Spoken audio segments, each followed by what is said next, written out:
kebabs. Welcome to another Oxygen Not Included beginner's guide stream. Welcome. So I have disabled all my mods with the exception of one, which is the bigger zoom out mod. I pretty much can't live without it. I do apologise if this is upsetting to you, but it annoys me that it's so restricted. And yes, you can press, I won't say Alt Shift, there we go, to get the same effect, but I want to be able to do it at all times, so yeah. Right, quick recap then on what we did last time. So we had our Cycle 1 set up, which is pretty much standard now. Installed some bathrooms in a, I forget what the technical term for it is, latrine. And we installed some beds in a barracks. And we set up a basic research area. We then surveyed what area we had and what issues may be affecting us. The three main things that we need to be thinking about in the early game are food, oxygen and heat. And we determined that food was our first priority, so we set up this area up here. We can see that there is some heat potentially going to affect us over here, and this morning I've just been looking potentially over here too because there's no abyssallite, and potentially there because there's no abyssallite. But that is not affecting us this very second. So once we set up our food area, we had a look at the oxygen, whereupon I realised I'd been very negligent and not set up any oxygen production, relying entirely on our oxalite to oxygenate us, but we have now set that up. And then we started to expand. We realised that this water is in the way, and so we are building this water tank. You might note that I have finished designing that water tank since last stream. I needed to come in for a bit of setting up in terms of the mods, and also I needed to take a screenshot, which I forgot to take last stream. So I just finished that off, and I'll explain exactly the idea behind that momentarily. I do want to explain a few other things. So I've literally just loaded into this game, and one of the first things that you'll generally notice when loading in a game is you end up with lots of these warnings. Depending what you've got built in your area, in your base, you may get lots of other warnings. They are basically to do with the fact that the game's not had a chance to think about what's going on. So these are saying that nothing is powered, but if I hover over the jumbo battery, you'll find that there is 25 kilojoules, over half a battery in there. It is literally the second I unpause, it'll think about it and it'll remove all these warnings. So don't panic if you're loading to a game and suddenly it says all hell has broken loose. Unpause it, pause it again a second later, you can reassess where you were again. So a couple of things that I forgot to explain last time. Why am I growing in batches of 5, and why am I growing 5 lots of 5 mealwood? So if we have a look at mealwood, first thing, it requires some air pressure, less than 10 kilos of air pressure. It only likes oxygen, polluted oxygen or carbon dioxide, so if you get any of the other funny gases on it, it might stop growing for a moment. If you flood your base with hydrogen or natural gas, then you could start having food issues. It will only grow between 10 and 30 degrees. We can see hovering over that tooltip, hovering over that requirement, there is a tooltip that says it is currently 21.8, so that is brilliant. This is the main concern with the heat from this area, is that it's going to press into our food growing area and stop things from growing. So we are currently doing research that will gain us access to stifle this heat encroaching.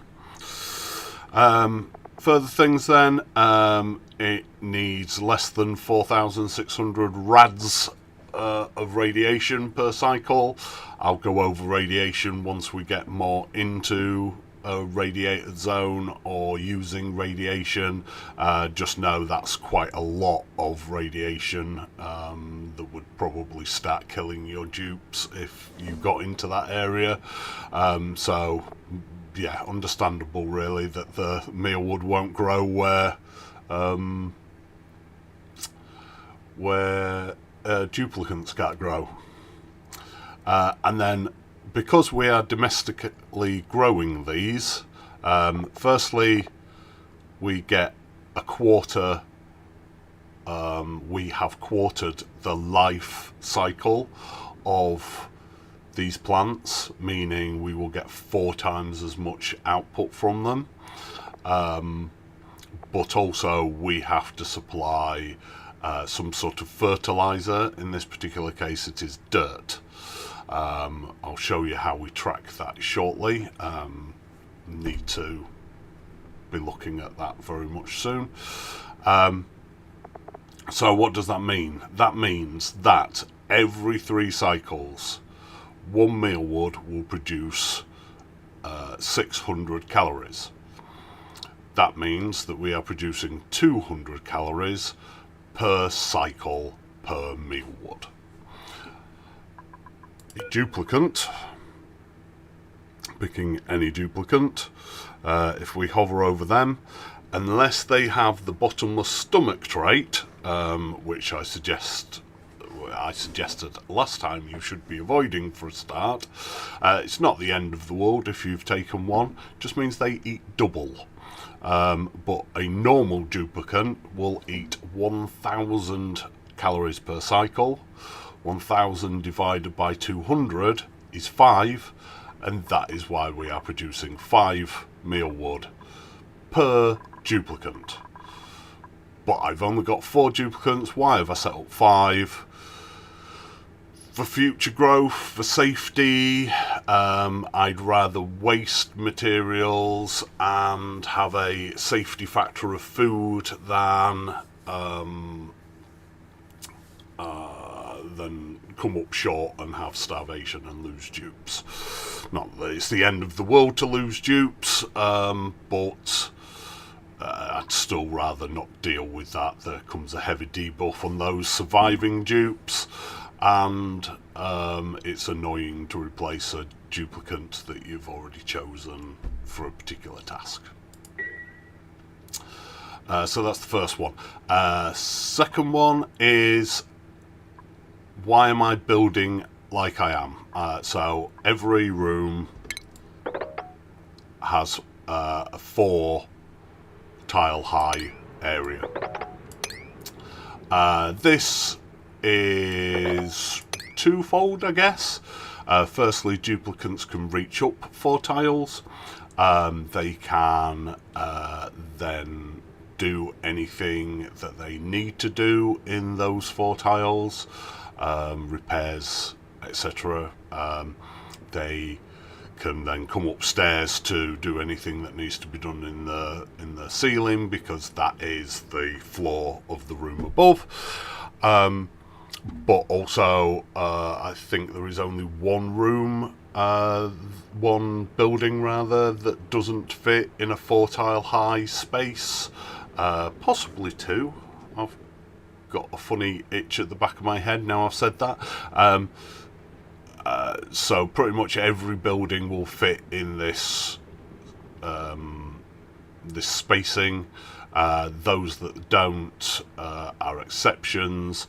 I just like to keep things uniform. You can build them how you like. You can put them with 3 highs, 2 highs, whatever you feel is appropriate.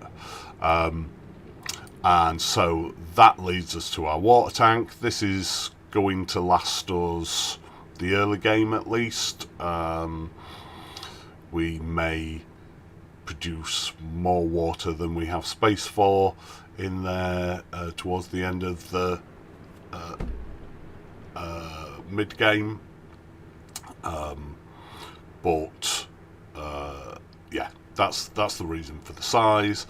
And for the layout, 4 high ladder runs with a pitcher pump at every level, so that no matter how high the water is, we can still gather water out of them. I've not put this pitcher pump in yet, but I've left space for it, just because if I do, it will empty that in there. I want to get this water in first, seal up this side, and then empty all the other water sources into it. Worth saying, if this water wasn't in our way, wasn't where we wanted to build the base, wasn't where I wanted to put the central shaft, then this is a bit of a folly, not necessary to be undertaking straight away, so could be ignored, especially if you have more pressing matters. Yeah, so let's continue with the game. Note that the lack of power has disappeared, that warning. So there's a pretty big task here for everybody to be continuing on. What I do want to be doing while I'm waiting for them to make headway on this big task is scoping out my next task, which is gaining food, gaining seeds for this. We will gain seeds.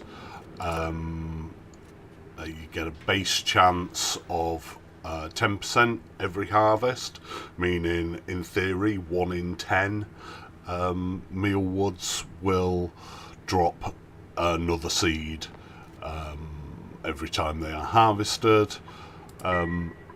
However, sorry, I forget how to use the base game now. Nicola is our farmer and has 7 agriculture, which we can see there when hovering over that, has a 23% increase, meaning a 33% chance of getting a seed when harvesting, meaning in theory, by the law of averages, 1 in 3 mealwood will now give us a seed. That said, I'd rather get food online quicker, so I will be looking at digging up these buried objects, and I can see more mealwood over here, and I can see muckroot all over the shop, so yeah, we're gonna dig those out too. So what I'm going to do is I'm going to prioritise building this first.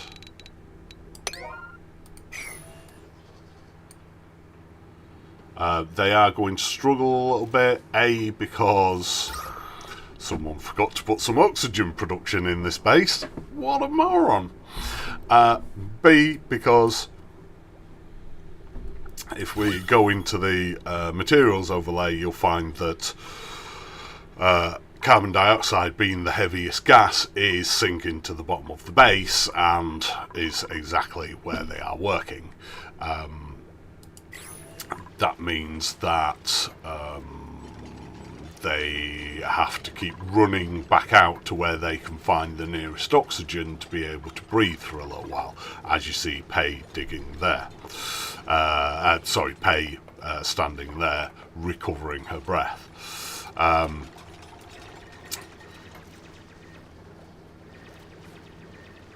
So this will take them a little bit longer because they have to keep taking those breaks.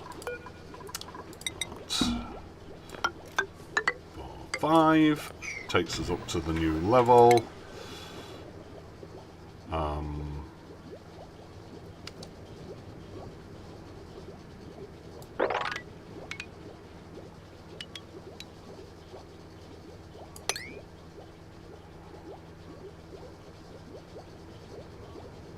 So we're just deciding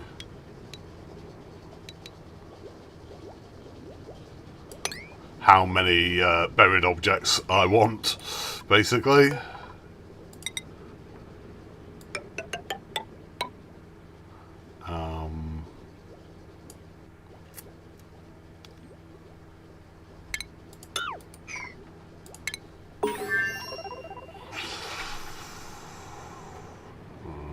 Okay, and then we're going to come this way.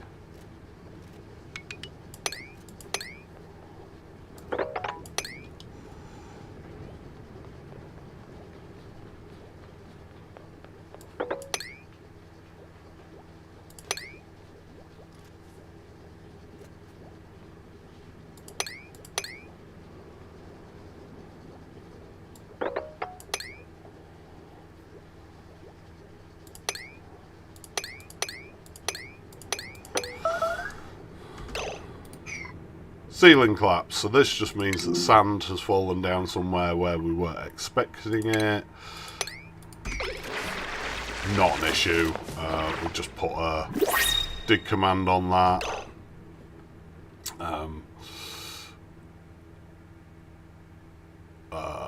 So that they will know that I do want them to dig it out.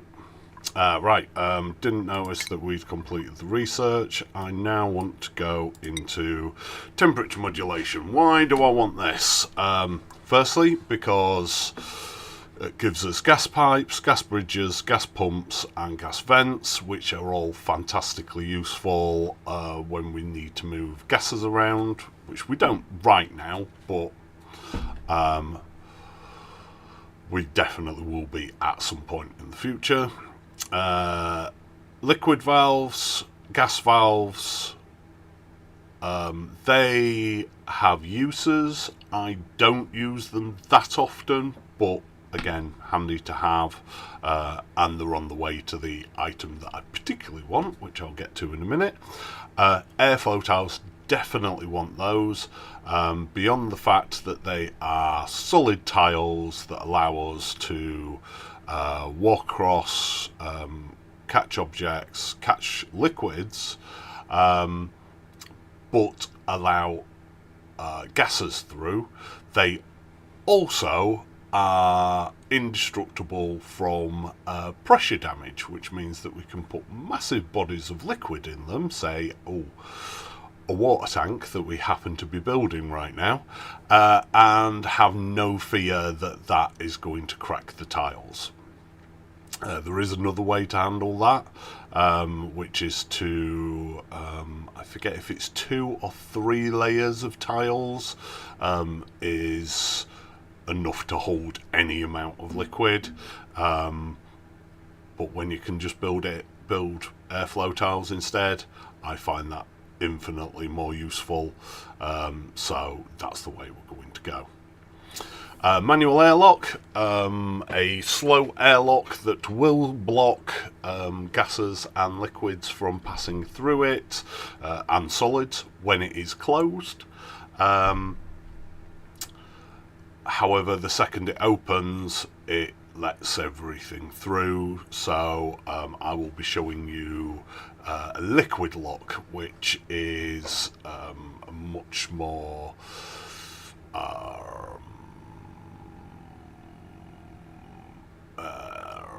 airproof.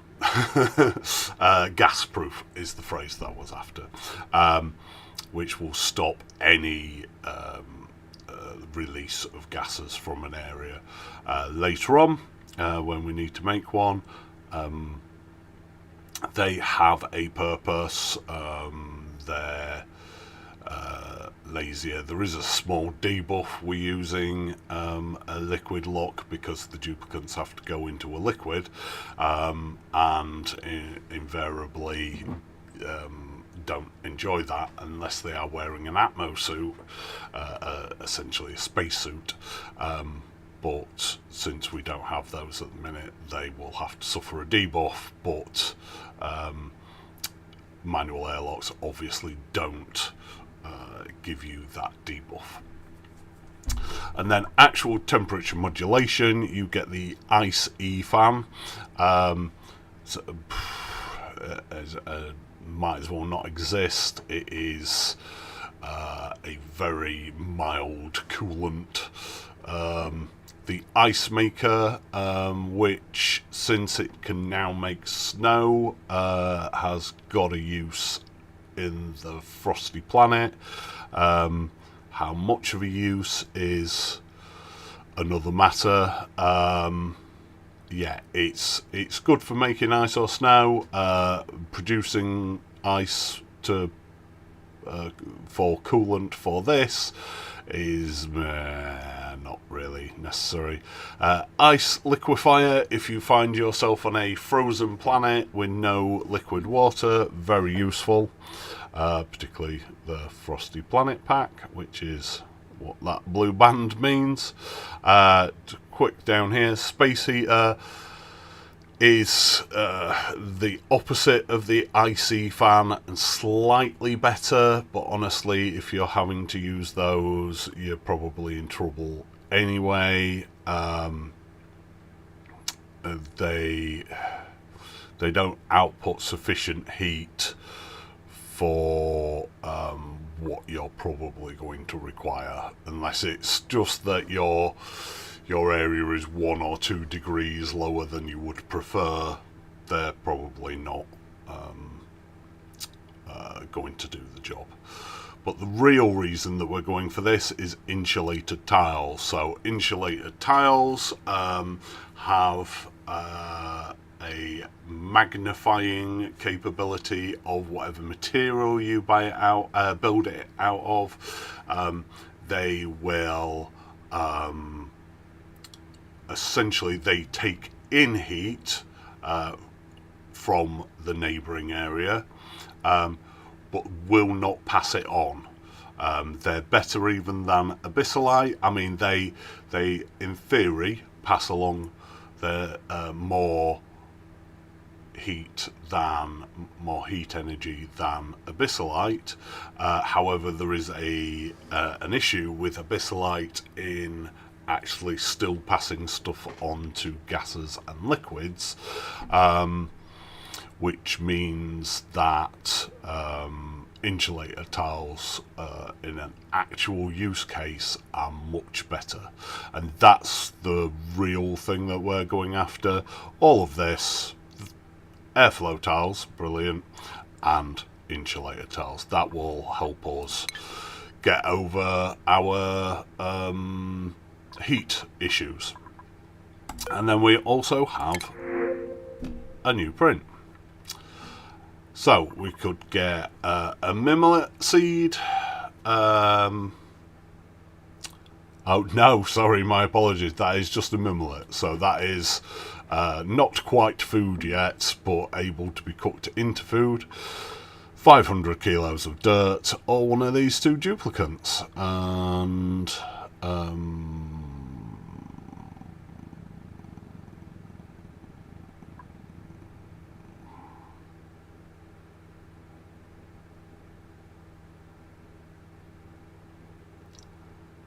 I'm going to say dirt, please. No thank you to the duplicants. None of them fill any of the holes that we have in our skill set. None of them are fantastic in a particular skill set. Nothing that shouts at me, don't miss out. So we're just going to take the dirt and continue with the game. Next one then, resources. So if we clear all new and then click on see all, that is the number of materials that we have currently dug up and have access to. This shows that list of, I currently have 26, and it allows us to pin resources to this list, which will then allow us to monitor them in a real-time situation. So first thing I want to watch is coal, because we'll be using some of that soon. Dirt, because it is the fertilizer for our mealwood. Sand, because again we'll be using some of that soon.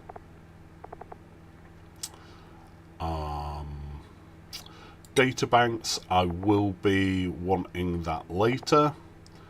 All metal ores, algae, because that is powering our oxygen at the minute. All minerals. Ooh, maybe. So the reason that I want all metal ores and all minerals is because these are the things that we build buildings out of. And oxalite, not too fussed about. Any bonuses that we get from oxalite off-gassing currently is just a bonus. Any output that they give us is just extra to our oxygen diffuser. So yes, now we can monitor those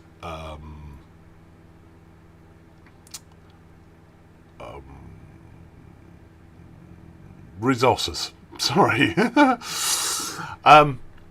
Yes, so this will make it easier. We can see if we're going to be in imminent danger of our oxygen production being running out.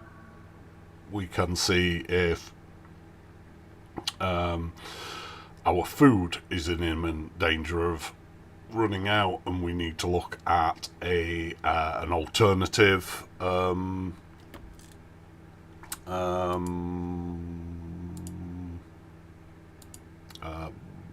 what's the phrase? An alternative food source. But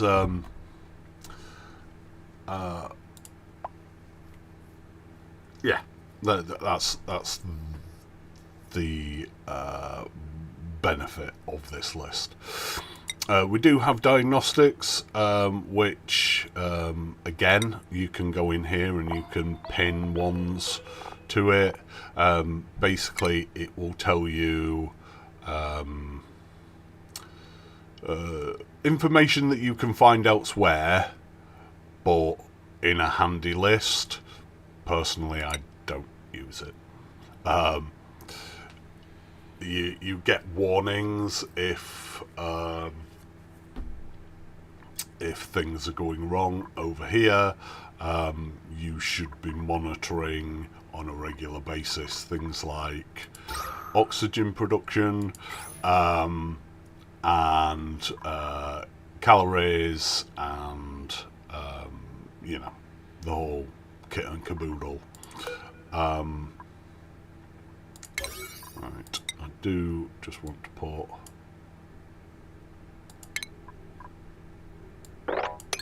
all of those on 9, and oxygen production is already on 9, so if we have a look at why this isn't being currently done, it is because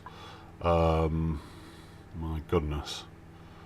Nicola really cannot decide what they are doing, in short. Oh, Nicola is currently sleeping, so hasn't yet determined how their day tomorrow is going to look.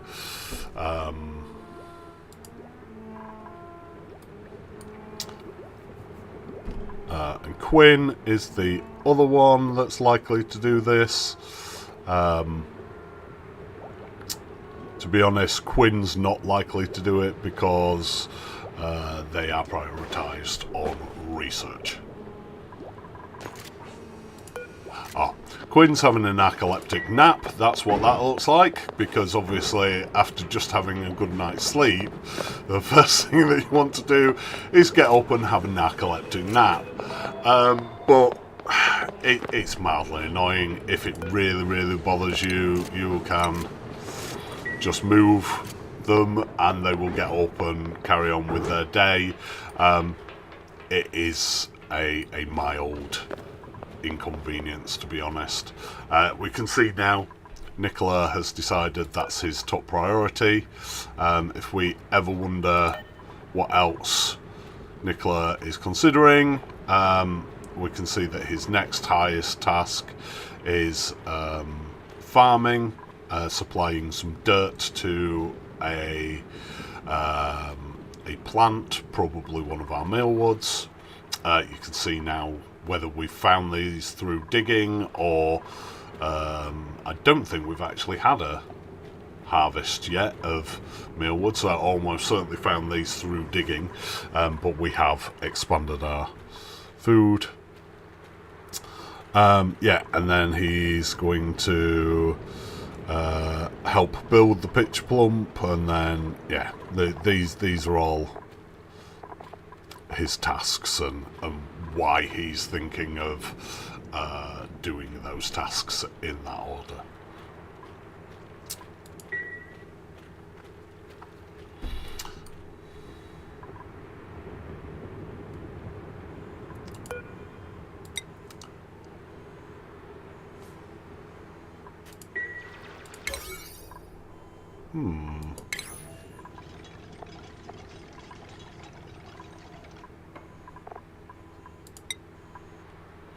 That was odd.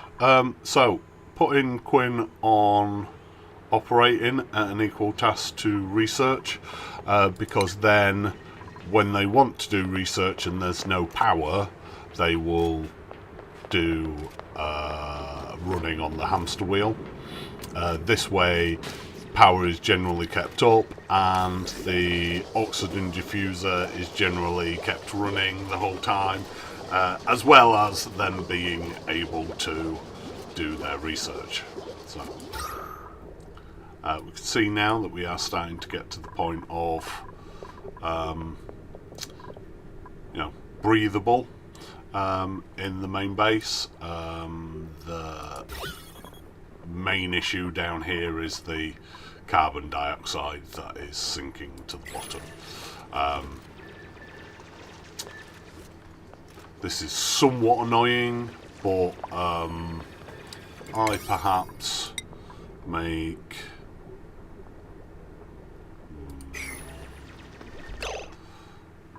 where are we on research? No, we're not there yet. I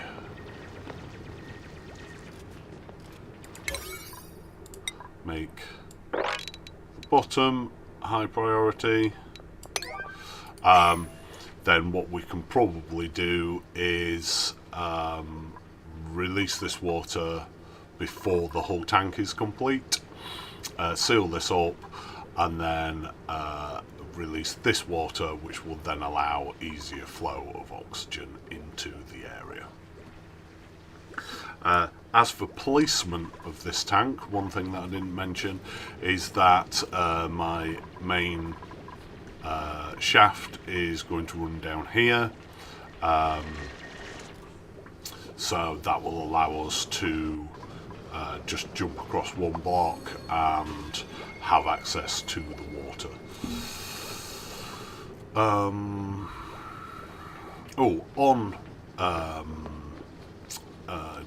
central shafts, I tend to make them 3 wide. This means, you know, at the pinch point they are 3 wide. Some people describe them as 5 wide because I do like this slight inset off the building,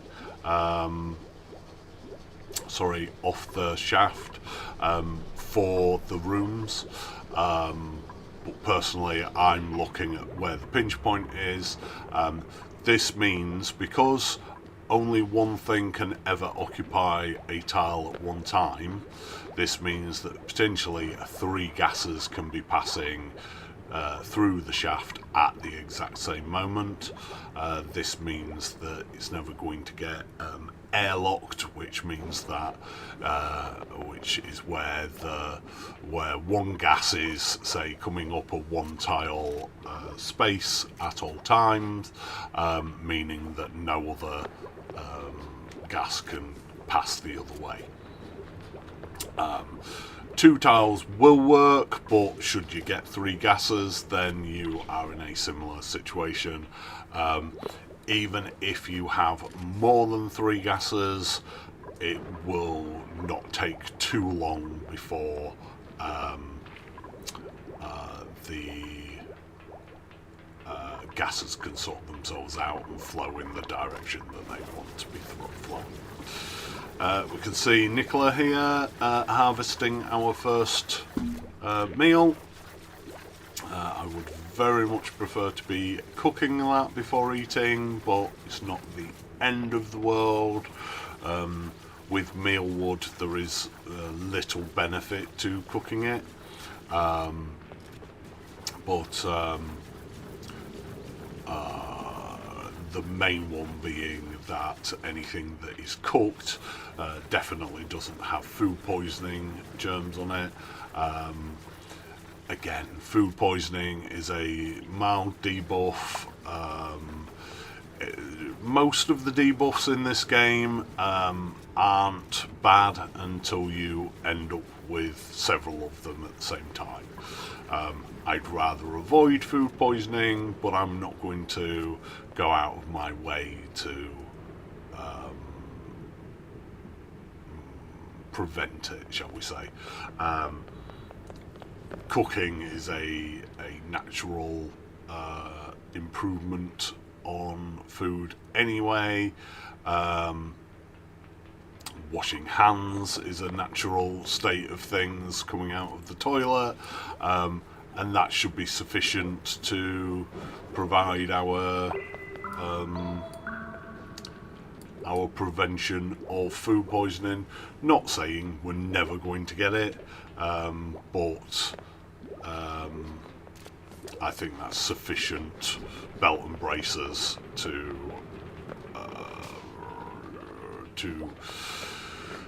that's sufficient effort for the concern, that for the risk that it poses, is what I'm attempting to say.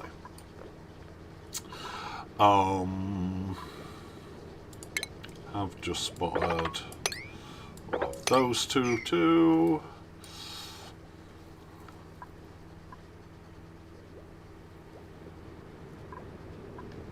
I thought I saw a seed there. I think it's sand and sandstone looking like a seed when they're next to each other. Right. Also mildly concerned about our hatchers. Don't want them eating everything, particularly since we've got lots of copper over here. Oh, they can't eat copper at the minute. No, we did do our due diligence on that, didn't we? We removed things. We are now, however... I need to get my kitchen set up, is where I'm at. That's we're dropping meal lice on the floor.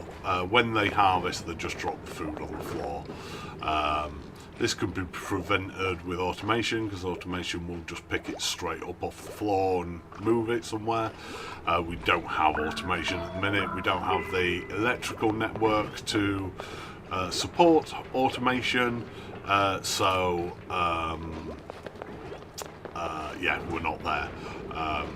Also, I don't even have a storage for food at the minute because I destroyed it to get the supercomputer in there. But again, the water is in the way. This is our major stumbling point before we can look at what's the phrase I want to use? Addressing further issues that we're currently experiencing. So.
Okay, so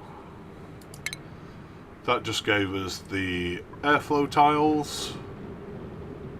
So I'm going to cancel all of these tiles that we've not built yet.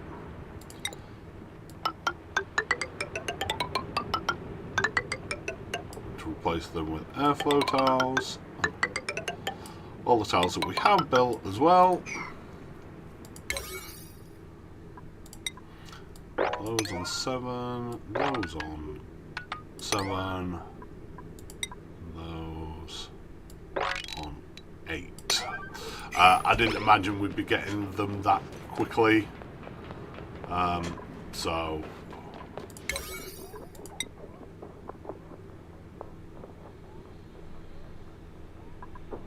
actually I'm going to put those on 6, those on 6.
So these are our second critters. These are called Sweetles. They're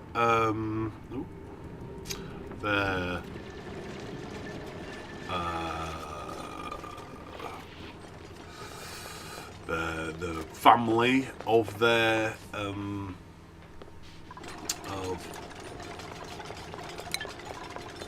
animals is called divergence. Basically.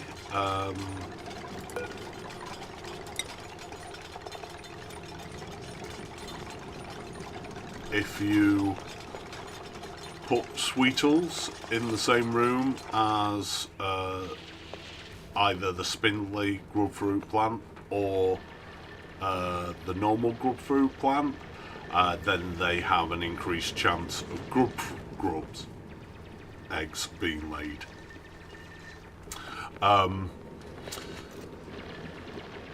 Sweetles eat sulfur. They excrete sucrose. They also give a mild pollination bonus to plants growing. I think it's 5% off the top of my head.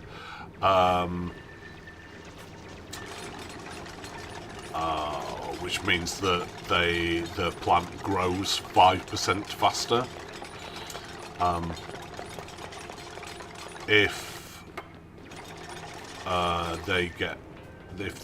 If you use grubs instead, they can eat sulfur, or they can eat sucrose.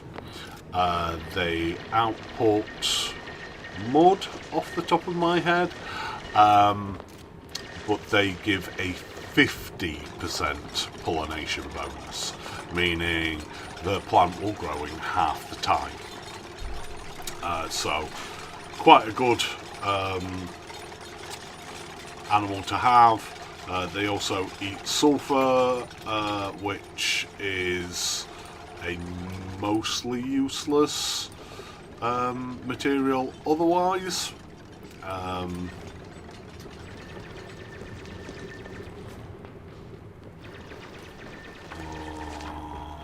Right, we're just going to cancel this building.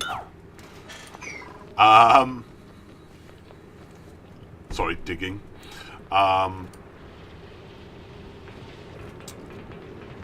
Yes, so we will be looking at them in the near future.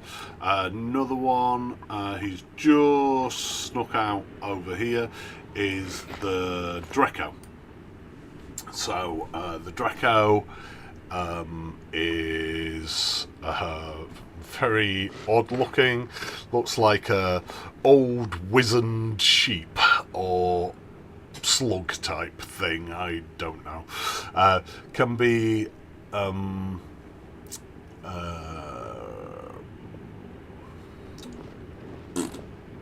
words are difficult today, people. Words are difficult. They can be sheared. They can be sheared for their woolly coat, which gives you reed fibre, which allows you to make clothes of all kinds, in particular including atmo suits.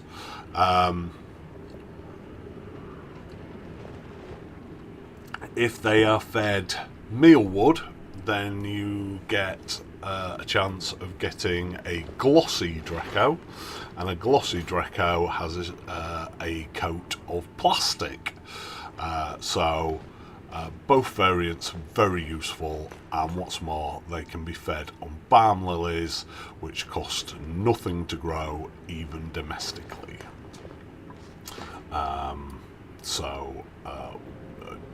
One of my favourites.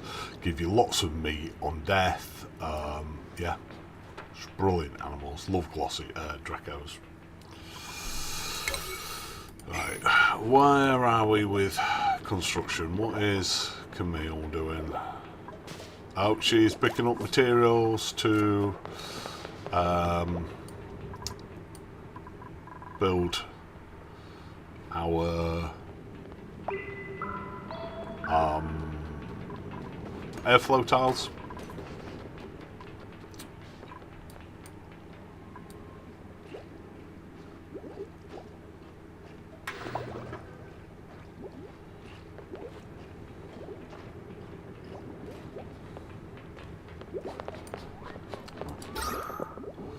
Oxygen's about brilliant now in the base. Obviously, carbon dioxide issues down here.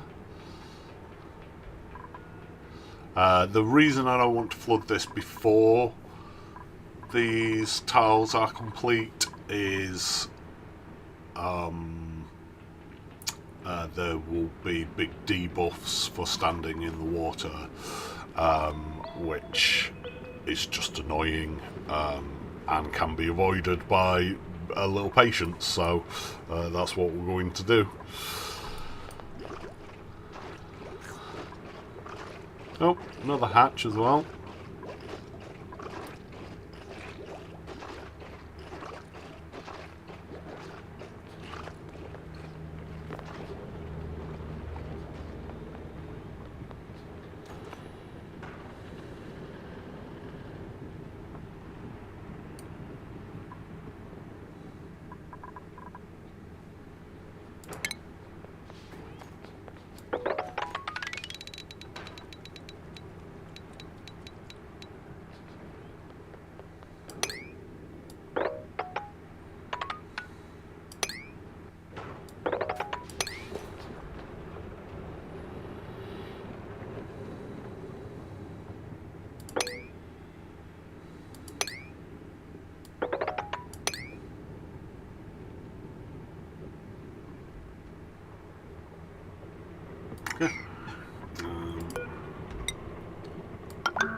So I'm just lowering everything else.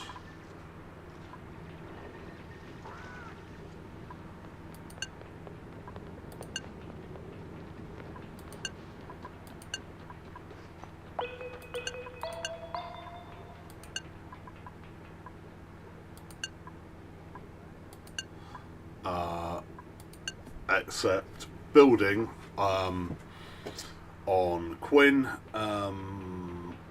and building, supplying and tidying on Nicola, so that they may come help out with the projects when they're not doing more important things. Like Nicola here.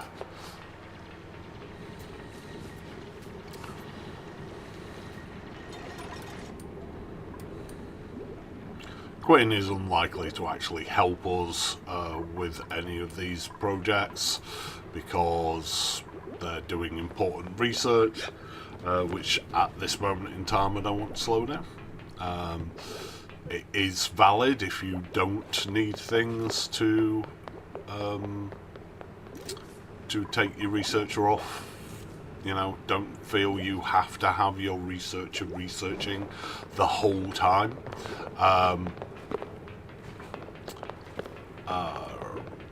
But right now, what we're researching, I feel, is more important than the alternatives. Once he's completed this research, I will be seriously considering taking a pause on the research just so he can help out with the building.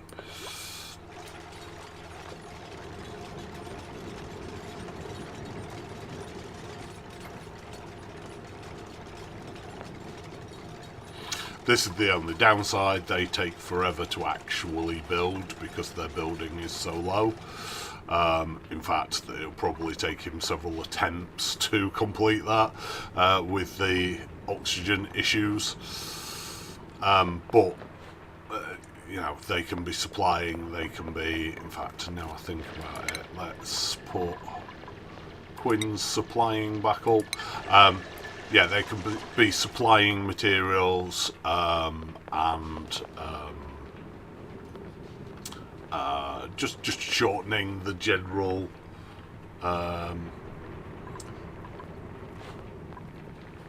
project time, even if their input is less than stellar, you know.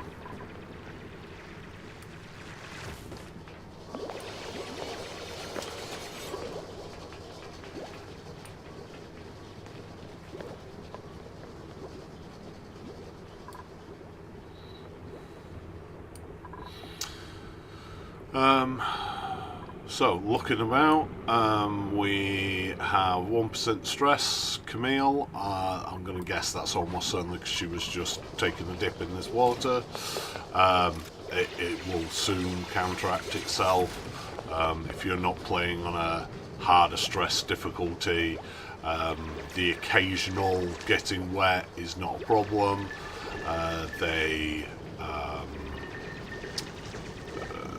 Them constantly being wet can become a problem. However,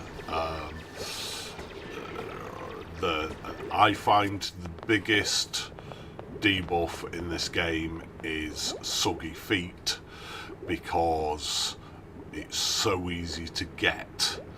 If you just have one tiny puddle of water outside the bedroom and don't realise, then everyone running through it to get to their bed will get soggy feet, and then when they wake up 2 hours later will then run through it again to get a fresh debuff, and that annoys them for a long period of time. May not be the harshest of debuffs, but the risk of getting it and the likelihood of getting it is the biggest issue, in my opinion, in this game now.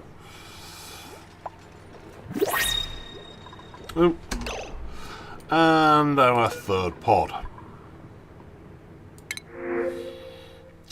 So, what have we got? So we have just shy of 2,000 calories of figs. Always a consideration. Food is always nice, even later game when you've got millions of calories of food. Is always a consideration. So what duplicants have we got? We've got biohazardous trypophobic Mima. We've got a critter aversion Hassan, critter aversion and unpracticed artist Stinky.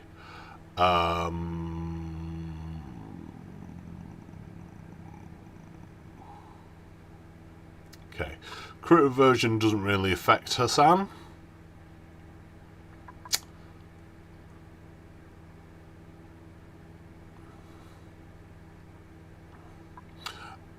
I'm reluctant to ever take a trypophobic dupe because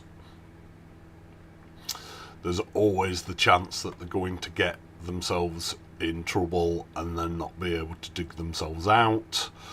It's not the end of the world. Biohazardous, again, not the end of the world. Right, I can't remember who we actually have right now. So we've got a build digger, dig rancher, researcher decor, and a farmer decor.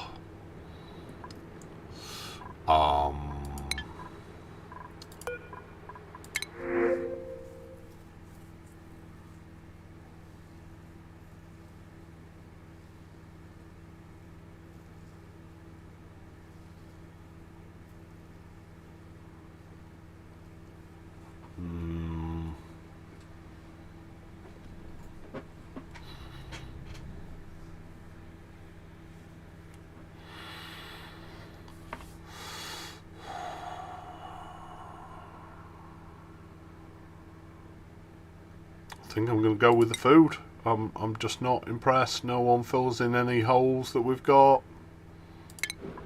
Going to go with the food.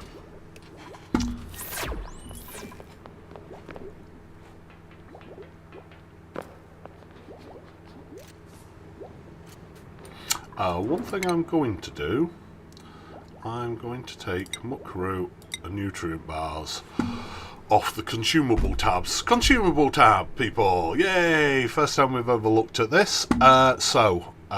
Basically this lists all the duplicants, headed by which planet they're on.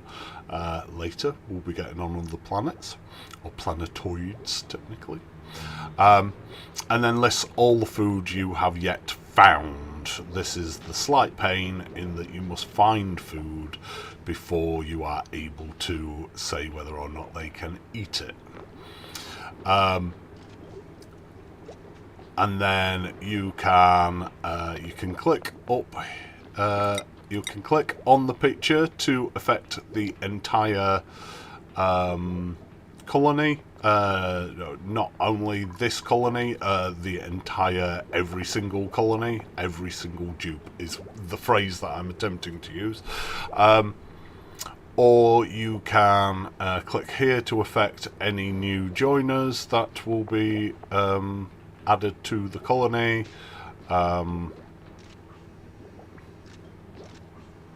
You can press in this one to turn off, to toggle everything for this dupe.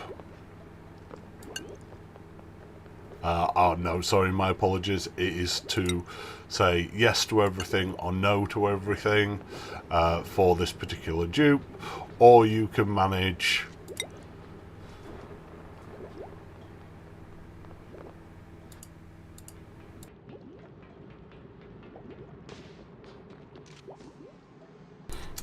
apologies, I thought that was a sneeze, but apparently it wasn't.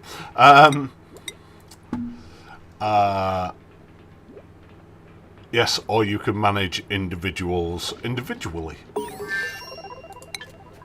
Right, research is complete. Excellent. Let's get rid of that. Go into research and see if we need anything else right now.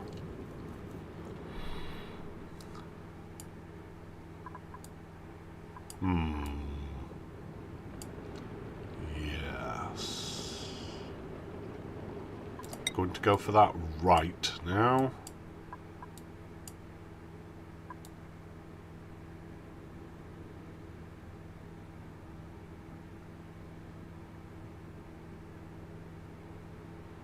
Yep, okay.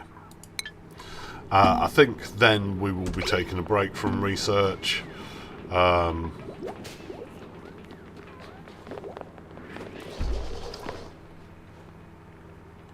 Doing fairly well. I just want to get round to there, and then that should allow us to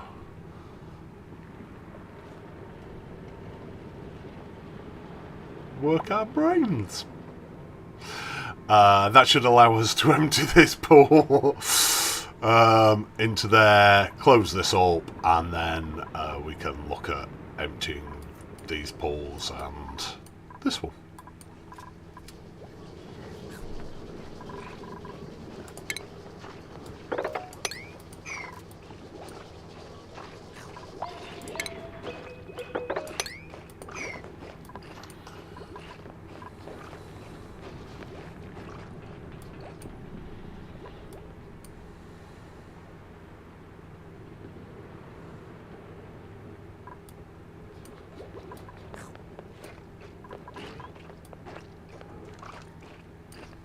Okay, while we are waiting, because everyone's on break, I'm going to show you the blueprints.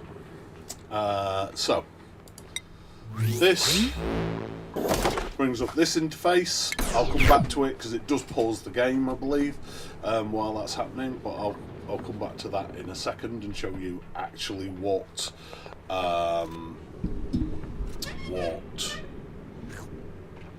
it does. But basically they are alternative skins for duplicants, for buildings, for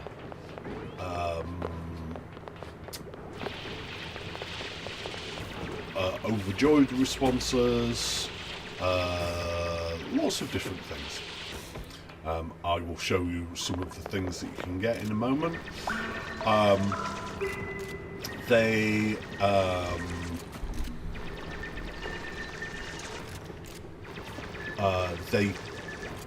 refresh on a Thursday, I'm pretty sure I'm saying right, and you get, I believe it's up to 6 a week now, but it depends on how many hours you play a week.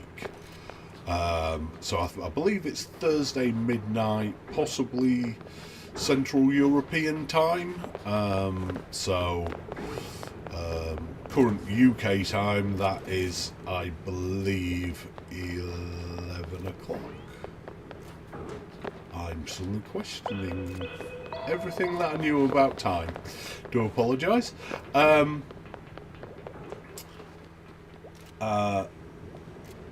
But yes, Thursday evening they refresh, and after about half an hour you'll get the first one, and then a little bit longer and a little bit longer, and then the last few are like an hour before you get those ones. So like in total you need to play something along the lines of 6 hours to get all 6 possible blueprints. Well, let's look at our first one. So you'll see here that I have 15 currently unclaimed. I'm not going to be pulling them all today, but basically it allows me to press this button, and after a bit of communication with the thing, it tells me that I've got some lovely lavender Atmo boots that I can equip to any duplicate that I feel I wish to.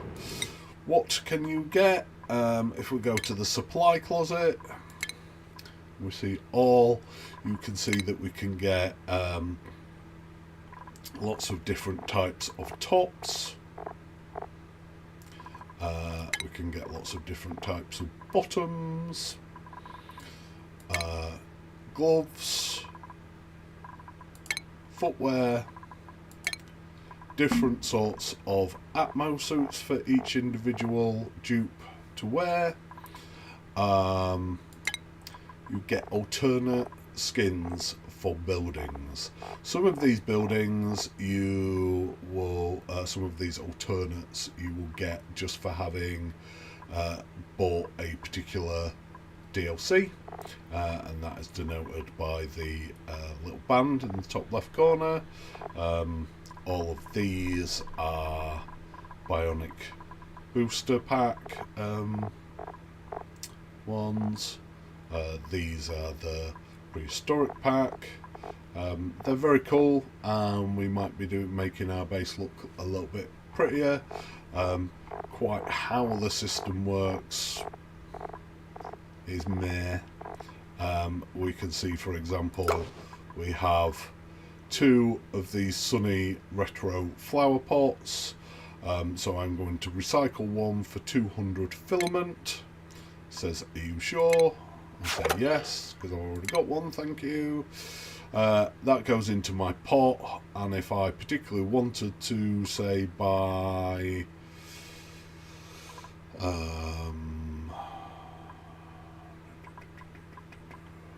something that I am mildly interested in,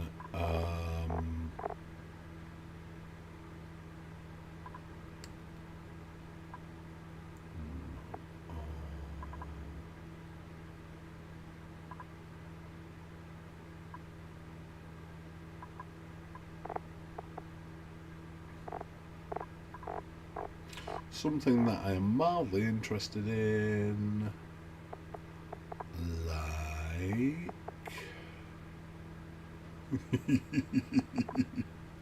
you can tell this is my favourite part of the game, I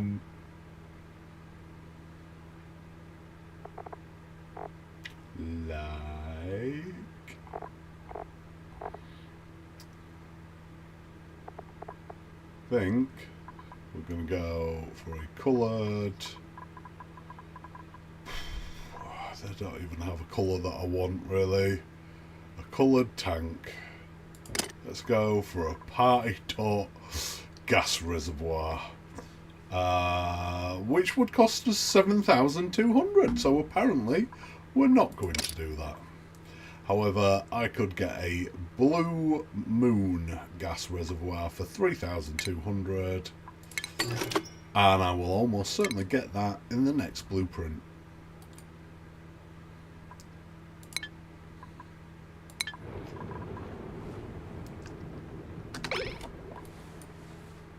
Okay.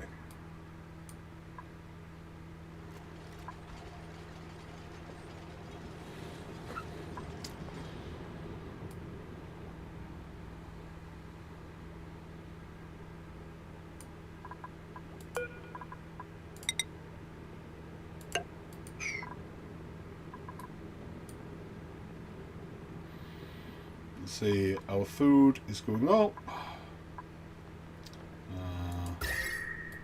Our temperature is getting close to dangerous. So in fact, I'm probably going to push this ahead of our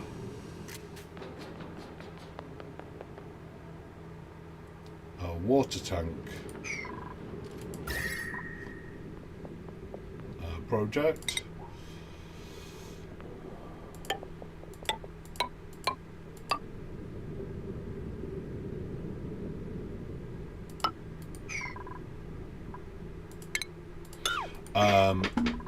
Transfers cannot happen diagonally except with a temp shift plate. this will protect us from this corner. Yes, it is coming in this way. We'll deal with that more once we have a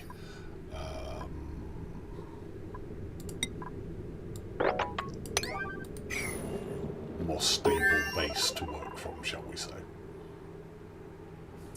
Okay, so that's given us plumbing.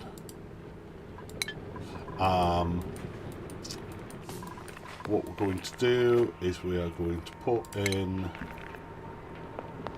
pump at the bottom.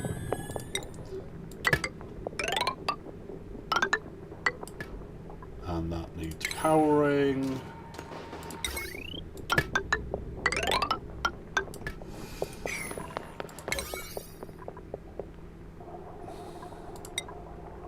I'm going to make that 8.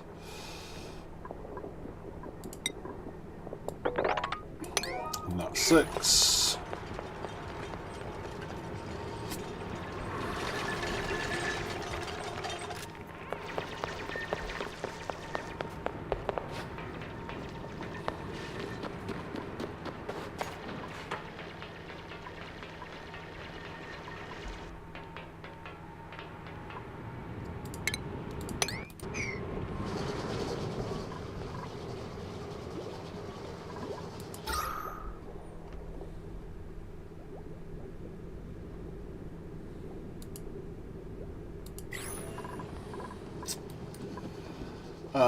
Right. We are basically waiting on this project to be completed before we can move on with our game.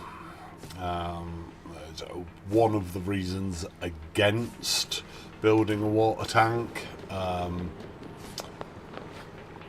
that is basically that they can be very time consuming and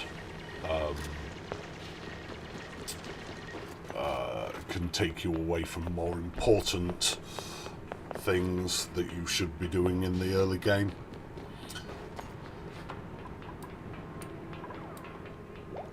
One of the things that we could do, and I am just considering because our digger is otherwise bored, is to, I mean, that said, Pay's been helping us with the construction, but if we do this, this will allow the gas to come further down the shaft. I'm reluctant to open this side in case that can push out. I mean, there's only sand there. I don't want the water pressure to push out and us to have water down here before we're ready. So hopefully this will allow the oxygen to penetrate through better. In fact, now I think about it, let's do that as well. I appreciate this is taken away from the water tank, but hopefully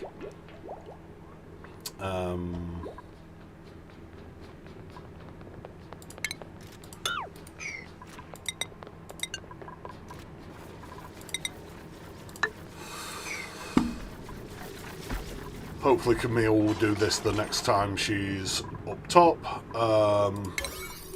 but that will allow better airflow through down there. There's a bit of a narrowing at the minute of the gases. Well, I thought there was.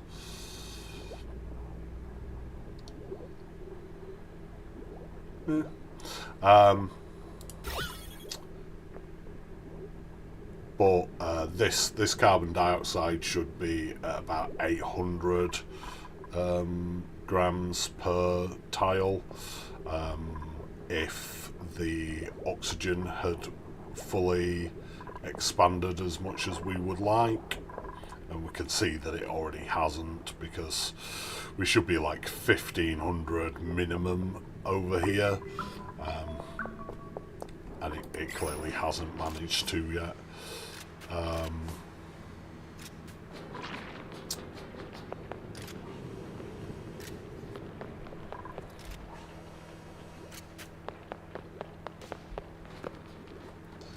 So this is good job, Quinn. This is a case of the legacy of me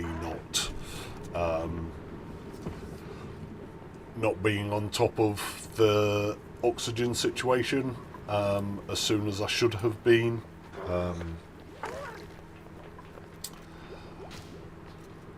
And as the oxygen expands, it will compress the carbon dioxide down into a smaller space, giving us more space to work with without having to gasp for breath.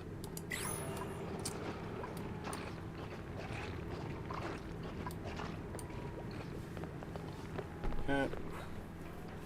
So just going to put that on fast while we get over breaks and nap time.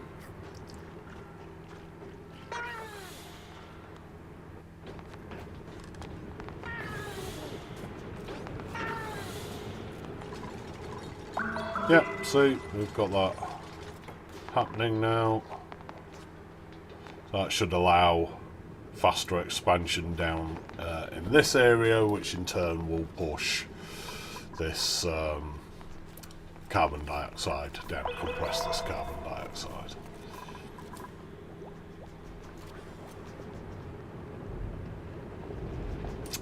The 4 main sections of food are now fully underway, and we're just filling up the final spare one, if you will. So we shouldn't have any concerns about food going forward. Not that that's where we're going to leave food, but what I mean is that is the first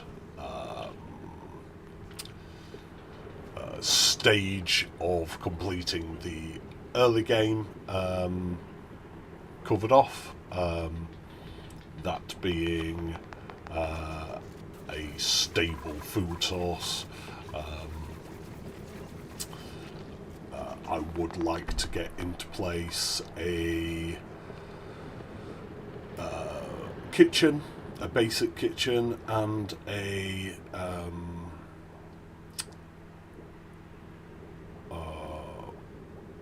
mess hall and or great hall. They're both great morale boosters, and then we can finally ignore food until we get into the mid game, basically. Good old Quinn having a narcoleptic nap again. Right, we are done with the bits that we really care about. We are going to go back to digging this out now. Paige should come dig that out when she's caught her breath. There we go. Most of this water will then fall in there. Yes, slightly annoying because there's muckroot in there. Chicken and egg at the minute. I can't build my kitchen until I've got rid of some water. Hopefully the water level won't come too high that they'll be able to grab this without getting soggy feet. We are going to get an extra bit of food as well. So we'll keep an eye on that because we are drowning a hatch currently. Couldn't be helped. We can't move him at the minute. He was in this area.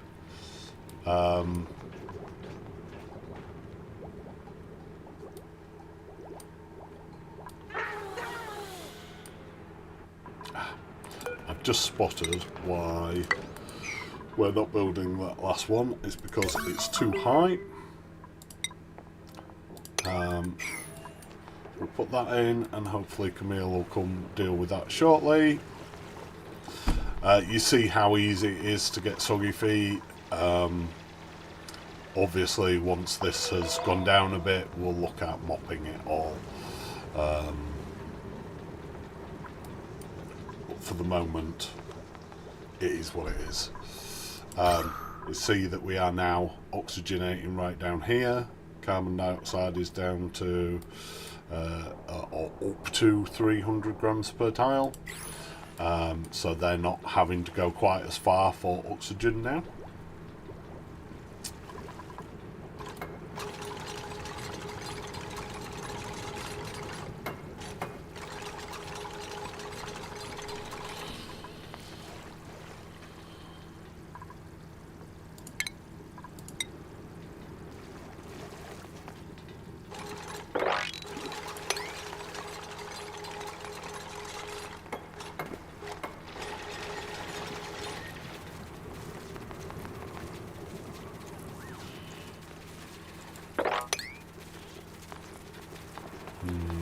Right.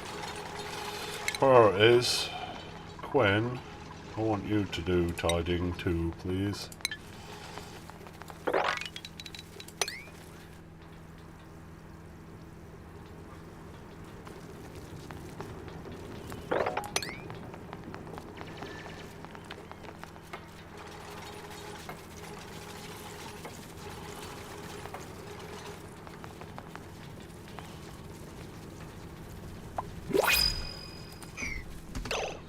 Okay, fourth pod.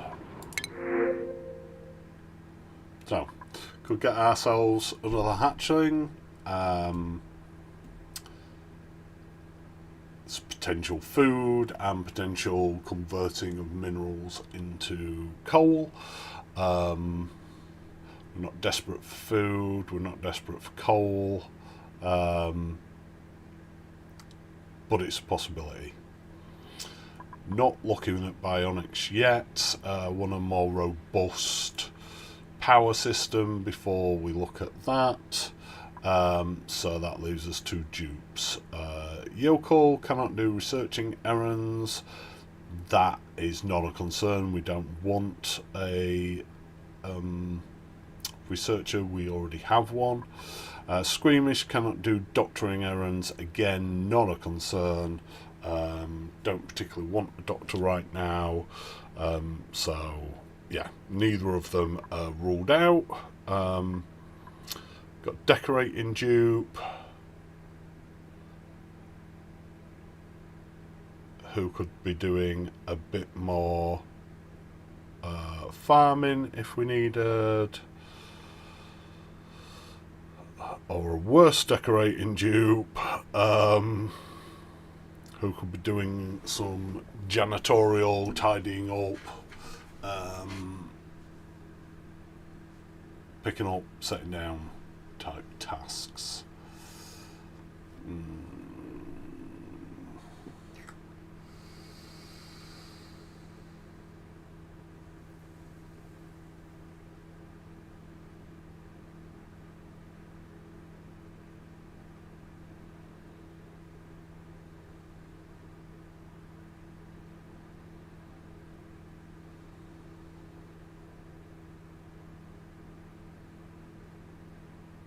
And Travaldo is going to be our janitor.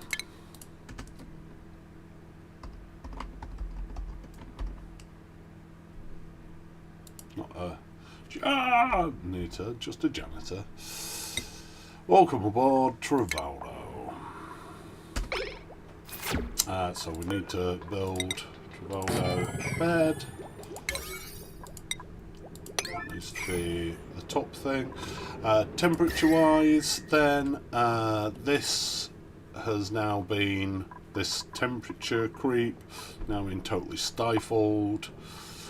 We are up to about 28 here, but that's not getting into the oxygen particularly. Yes, we will need to stop that from ingressing any further, and we probably need to look at that when we get down there, and possibly that too, but right now we've solved the temperature issue. Yeah, as long as we don't break this open. This is still cooling as the heat spreads, you know, it's not it's never going to be a major issue until we open that up.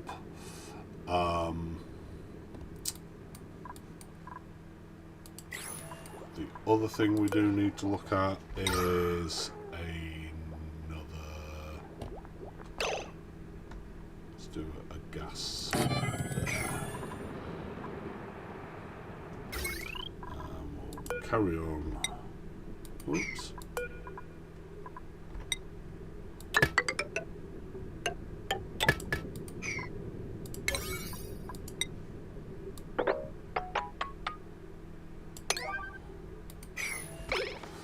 Okay.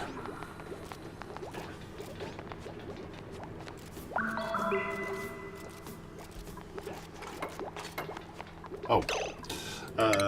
So, priorities. Travaldo, I want you to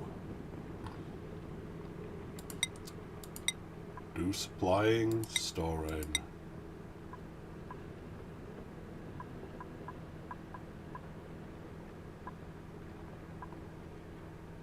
and tidying, toggling and life support as your next, and then help out wherever you can.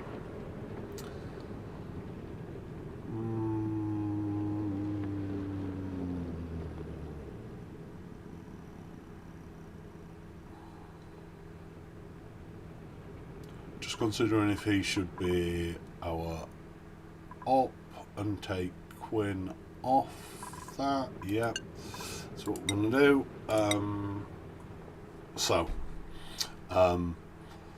In the priorities tab, if things are equal, as these four are, for example, they will do the one that is most left first. So they will look for tidying jobs, then they will look for operating jobs, then they will look for supplying jobs, and then storing jobs. Once they can't find any of those to do, then they'll start looking for life support, toggling, and then they'll look for anything from left to right again. All that happens when you change this is you say, this tidying job is more important than this tidying job.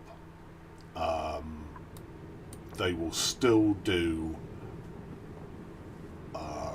what you have set up here in order first. This is more powerful than this. If nobody is set to empty the toilet, for example, then nobody will empty the toilet. No matter whether you put it on 1 or 9 priority.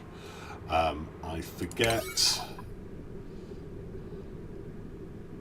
I think when you put it on yellow priority, yellow alert, I think the priorities are ignored. Definitely when you put it on red alert, priorities are ignored. That is to say, these priorities. Continue. We now have, schedule. So we're going to start a third schedule. We're going to move that across. We're going to call that schedule 3. We are not going to put it to put Travaldo on there yet. He's on onboarding, which I'm going to turn to pure work and hope I don't forget him. Excellent. Quinn has come and tidied that. Oh, and then skills. Nicola the farmer has that. I think. So we could go into that,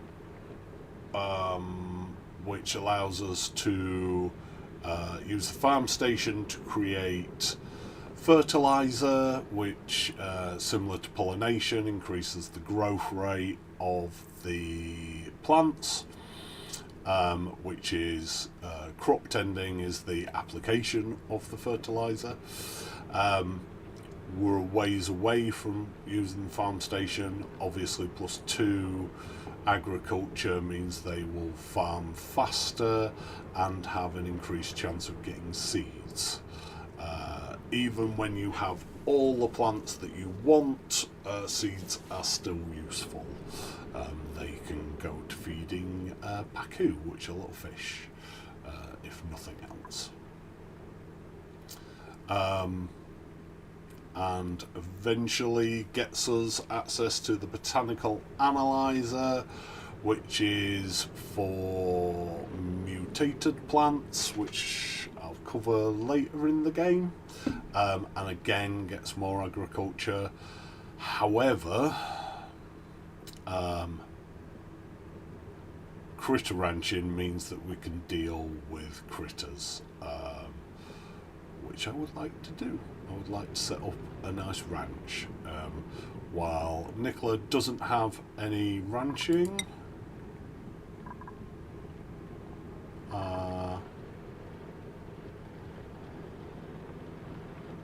Pay does.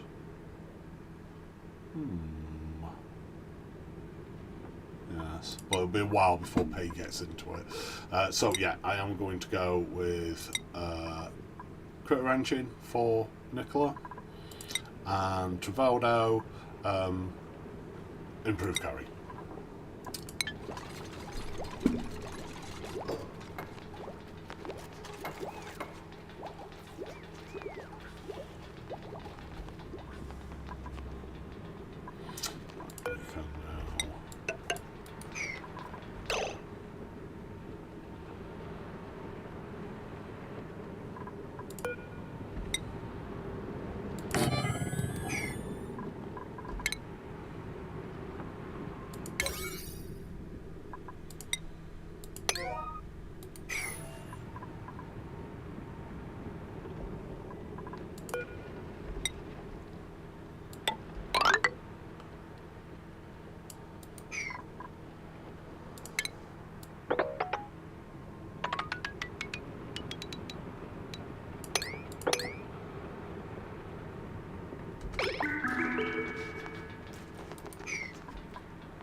Okay.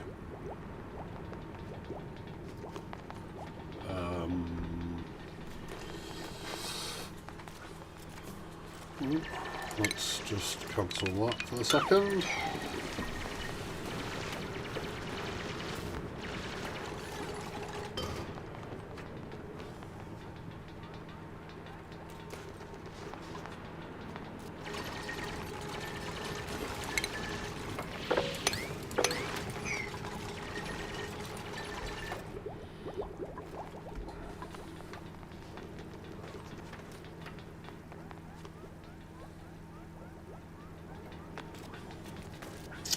So this, once this digging's done, should allow this carbon dioxide to sink down here, and then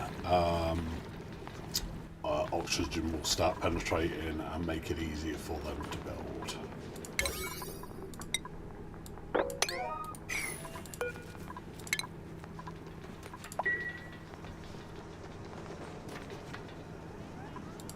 Look now, we can see that the oxygen is already down here. The slight downside to the water dropping down here is that that's then pushing the gas up.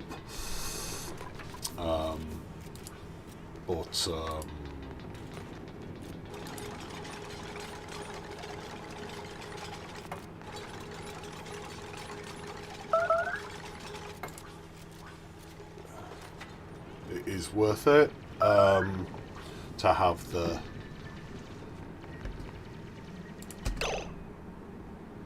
gas out of the way.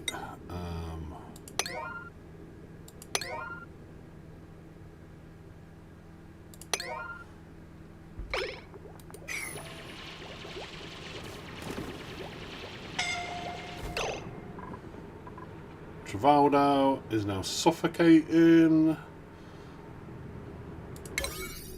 Why we're going to make people get up and build should have been built by now so that Trafalgar can get some oxygen. As I was saying last stream, that that yellow alert is when is the best time to use it. The real time to use it is when what am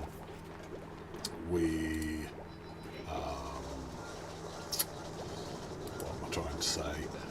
When life is at risk.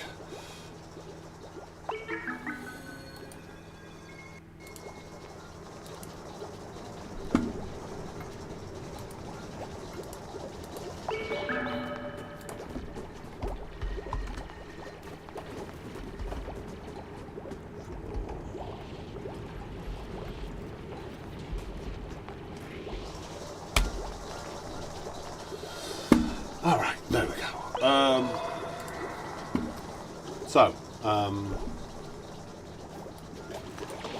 Oh, we've got another skill point in Quinn, whom we will go with field research. The reason being, in Spaced Out, we need this for our next level of research, which I will actually go into right now. So, anyone who is capable of doing any sort of research is capable of doing this blue research, which just requires the what's it called? The research station. So unless you have the, I believe it's the yokel trait, which stops you from doing any kind of research, then anyone can do this blue research. If you have advanced research and you have a supercomputer, you can produce this red research. So anything in these first two columns anyone can do, and then you need someone with some research skills for the next two columns. The research station requires dirt, the supercomputer requires water to be hand delivered in both cases. But you can get everything up to this column without any further skills or researchers. In the skill tree, so this skill in and of itself gives us field research, which means that we can go analyse geysers, which I'll show you more about when it comes time to do that. B allows you to use the geotuner, which is a machine that allows you to get more energy and resources out of a geyser, and it gives you a little bit more science anyway. Plus, Quinn loves it, so he gets an extra morale for learning it. It is also the track that leads us over here, so that next skill point can go into this one, which gives him yet more science. Also allows him to use the Material Studies Terminal. What is the Material Study Terminal? That is the machine that gives us yellow research. How does it work? Radiation. So we'll show you that when we get into it. It is researched by where are we?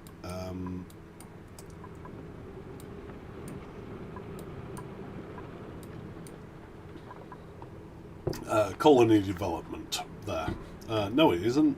No, there. Sorry. Radiation technologies.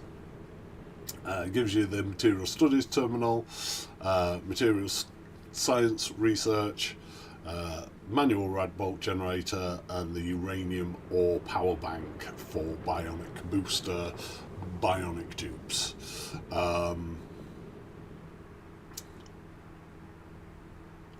Yes, so that's how we get it. We'll be looking at that when we turn research back on. We're not desperate for it right now.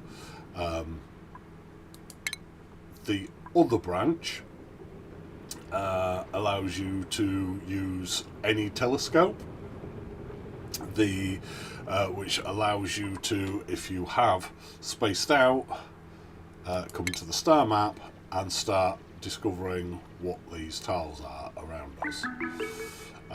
It allows you to go 3 tiles in any direction, or to see 3 tiles in any direction, to be precise. So everything that we can, that we currently have highlighted, will be fully visible to us. We'll figure out what these unknown objects are, which are almost certainly our neighbouring planets, or one of them is anyway, because we're playing on a big map. If you don't have spaced out, then you will have a different interface that shows layered resources, let's call it that way. It has an entirely different space program, and I apologise, as I say, I will cover vanilla, oxygen not included, in the near future, but right now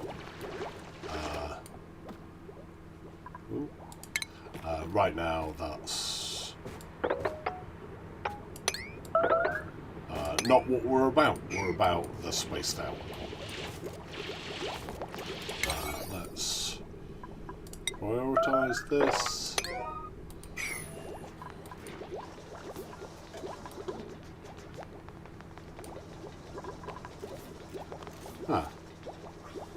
Apparently that was entirely Sunday.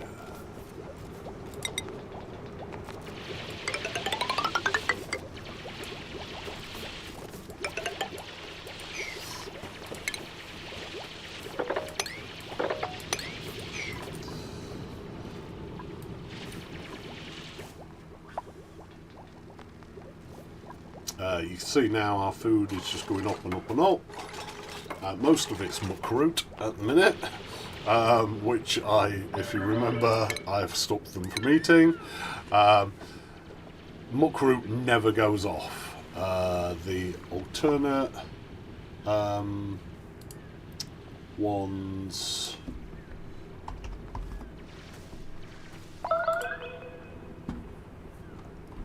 are, depending what map you are playing on, you can get hexalent fruit, which is basically the same, it just looks more like a cactus. Swamp chard, if you have spaced out. Sherberry plant, which it comes with the Frozen Planet pack, and Snacktus if you are on the Prehistoric Planet pack. They're all good early space food, because they never go off. Same with the other one that I stopped, the nutrient bars. You can only get nutrient bars through looking at points of interest. Slow the game down a minute. Points of interest, and through the printing pod as care packages.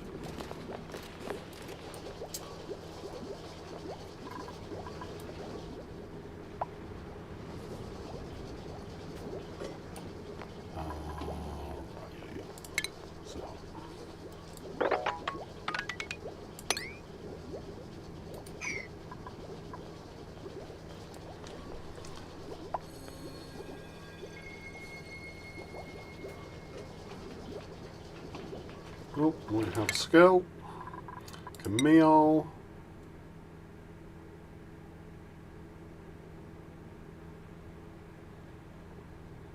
I want to give Camille that, however, I have spotted another point of interest in our way, so I'm going to start making our way towards the Gravitas Demolish ability.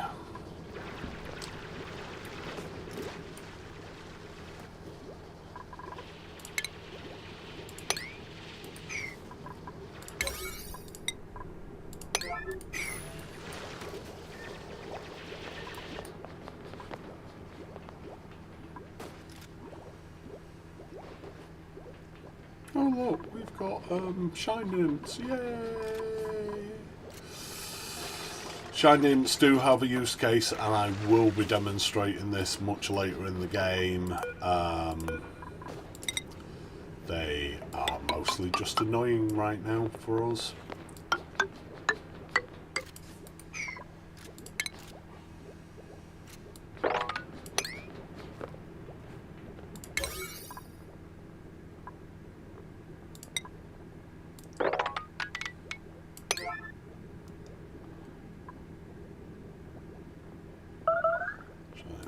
Do that first, then we'll do this.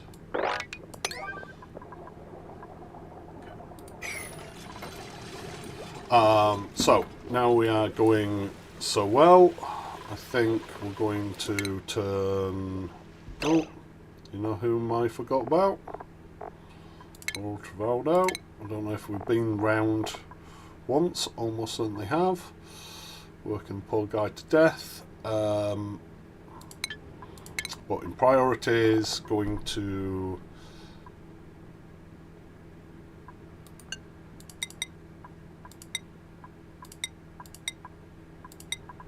take Quinn off.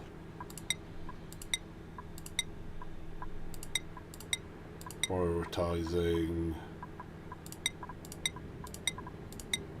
other things, and Nicola too, and I am going to plan some research. So where should we be? Right, now we have a rancher. We should be looking at some ranching options. Which is this. What do we want? We want a grooming station that allows us to tame critters. We want a shearing station, as I was saying with the Dracos. There are other critters that it can work on, but they're the ones that we've seen so far. Allows us to shear their coats, which gets us reed fibre and or plastic.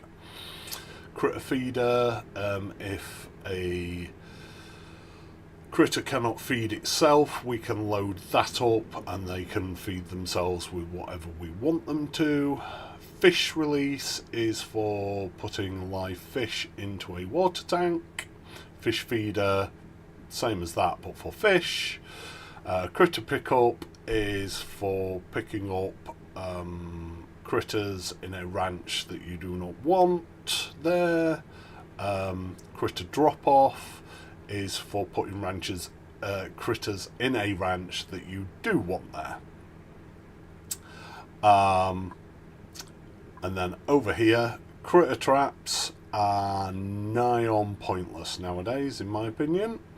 There are ways around using them, and I will always use the ways around. Incubator allows you to prioritize where you are going to put your eggs, and if powered, allows you to speed up the incubation of the egg by I believe it's 4 times off the top of my head. If you have a rancher who can come cuddle them and sing them lullabies as they incubate. And a critter sensor is a piece of automation that at this point we won't be using because we don't have any automation, but is useful for later ranching points. Also, we're getting this one. Why are we getting this one? Well, because we have to get it for this one, but there are some useful stuff. Farm station excuse me, is useful for making fertilizer later in the game, particularly useful if you are limited on space. Probably not going to be our issue in this playthrough. We'll see how things go, whether we use it at all. Fertilizer synthesizer is actually used for creating the fertilizer that you use at a farm station. A refrigerator is a vertical version of the ration box, and it allows you to cool your food. I'll go into more of that in a few minutes. We're going to start our kitchen build shortly. They do use power, but the amount of power that they use is reduced once food is at temperature. Hydroponic farm, so same as the farm tile, but allows you to deliver liquid fertilizers, by which I mean, as our mealwood requires dirt, some require water, some require polluted water, some require ethanol, for example, as a domesticated fertilizer.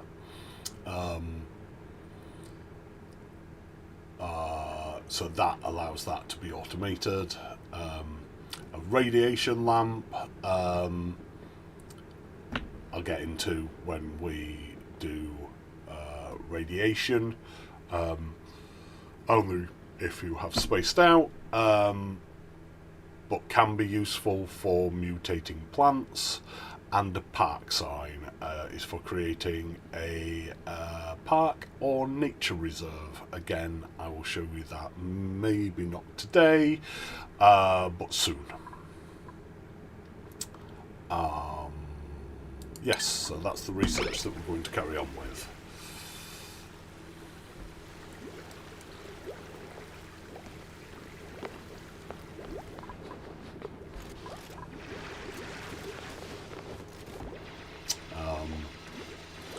Those of you not aware why I've placed a second oxygen diffuser as soon as I got Travaldo.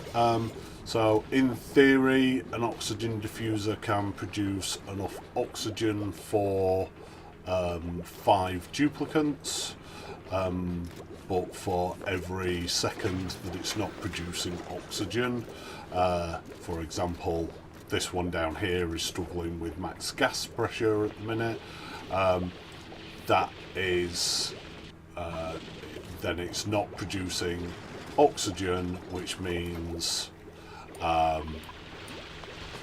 it's not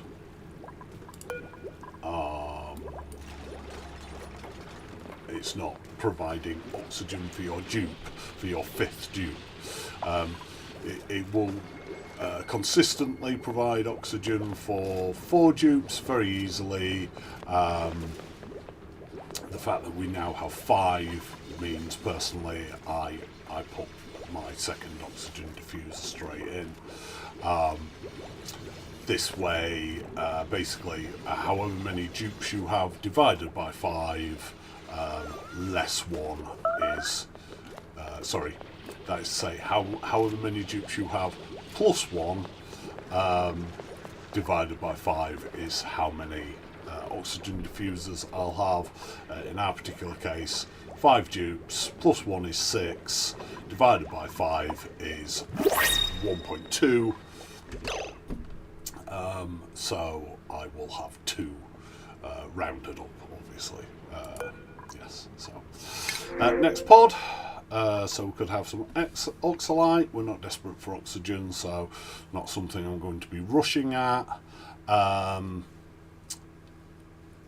We could have an irritable bowel pacifist. Pacifist is not a problem, I would say, unless it's a digger, since digging translates to attacking.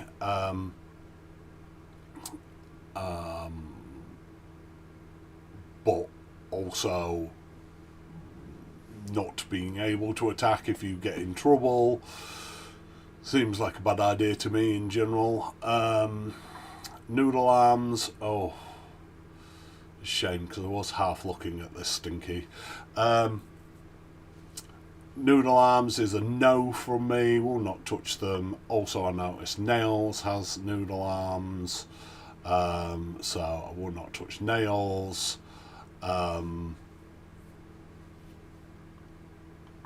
Which makes me question. Right, irritable bowel just means they take slightly longer at the toilet.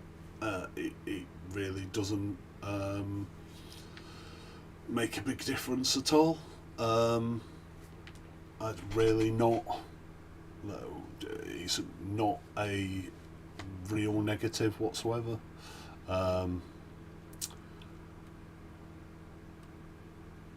Increased decor.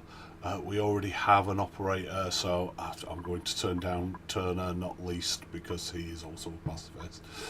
Going to take the Oxalite, not that we particularly need it, but just because we have skills. Pay is going to go.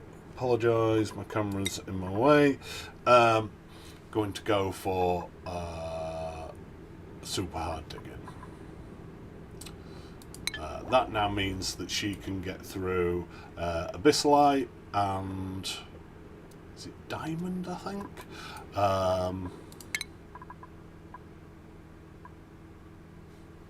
Sorry again. Abyssalite, Diamond and Obsidian. Sorry, I've just knocked my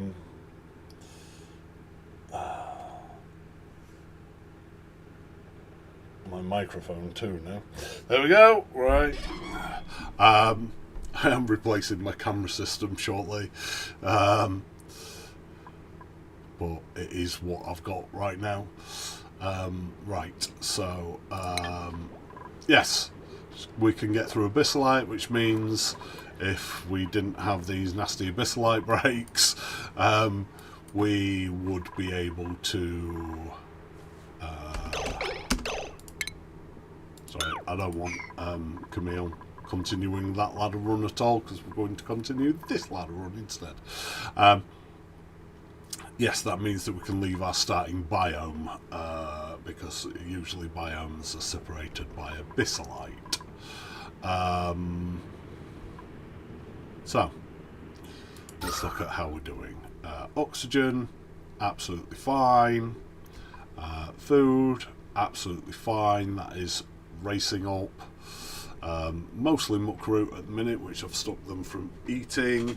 But you know, it's not really a concern right now. And temperature, we've stifled that. We do need to look at that in a longer state. We need to look at that particularly. That's bleeding into there, which potentially can warm our water up. That, this isn't a problem really, although I'm concerned what's over here now.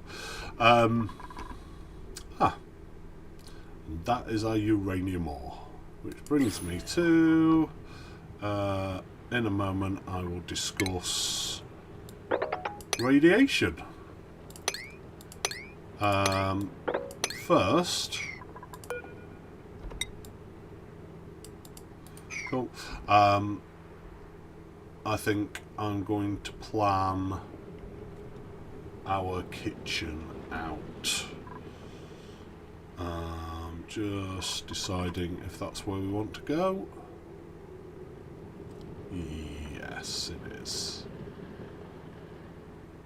Okay, yep, brilliant. Right, so what are we doing about kitchen? Right, well, I'm going to build it here, and the first thing I'm going to build is this.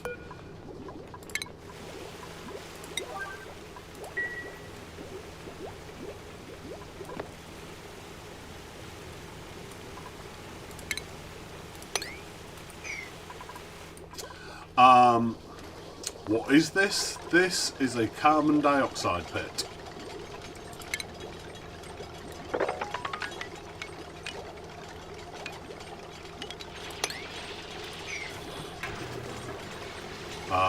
what does it do? It captures carbon dioxide as it falls through our base. Why do we want a carbon dioxide pit? Because it's good for food. Well, you know what? I'm not actually going to build it there. I'm going to build it there. We'll just cancel that one. There we go. Right.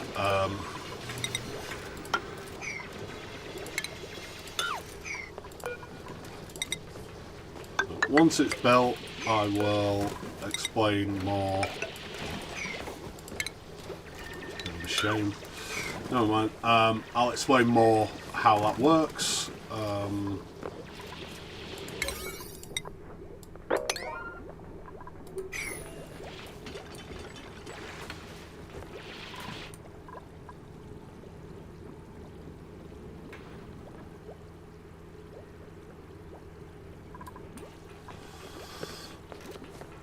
But I did say, didn't I, that we would be filling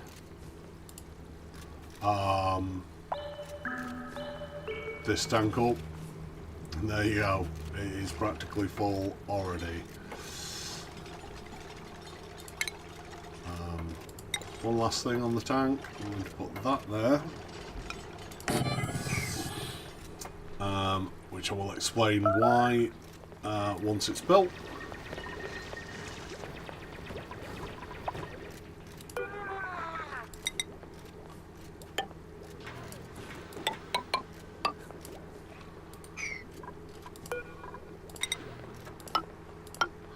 And that's for the rest of our kitchen. And then put that in there for the moment. So our ration box goes in here. And as carbon dioxide falls, it will land in here. Unfortunately, at the minute, we've not managed to capture anything yet, but it will in time.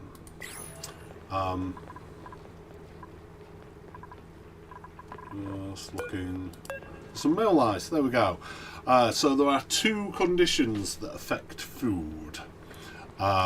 Temperature and atmosphere.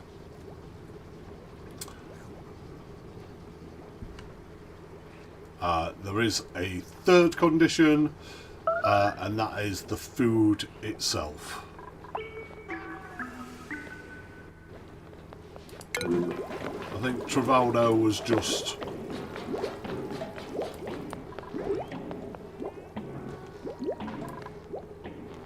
away from the food area because yeah, he's not starving at all. He just needs to go find himself some food in a second. Right.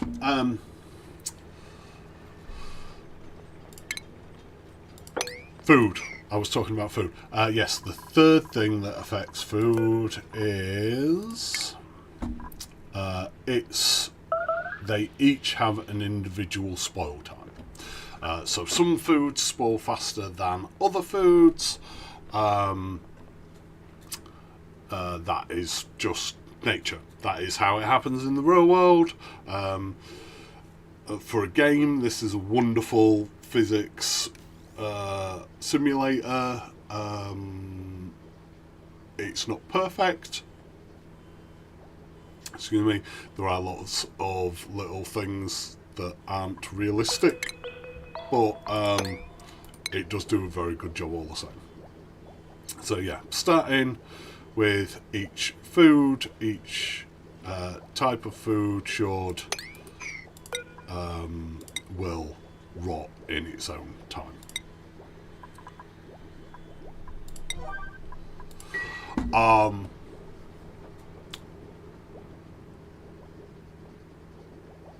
The next thing that affects food is atmosphere. So, oxygen, it will rot in its normal 8 cycles. After 8 cycles, mealwood will rot into a rot pile, which eventually becomes polluted dirt. Oh dear. Spotted that.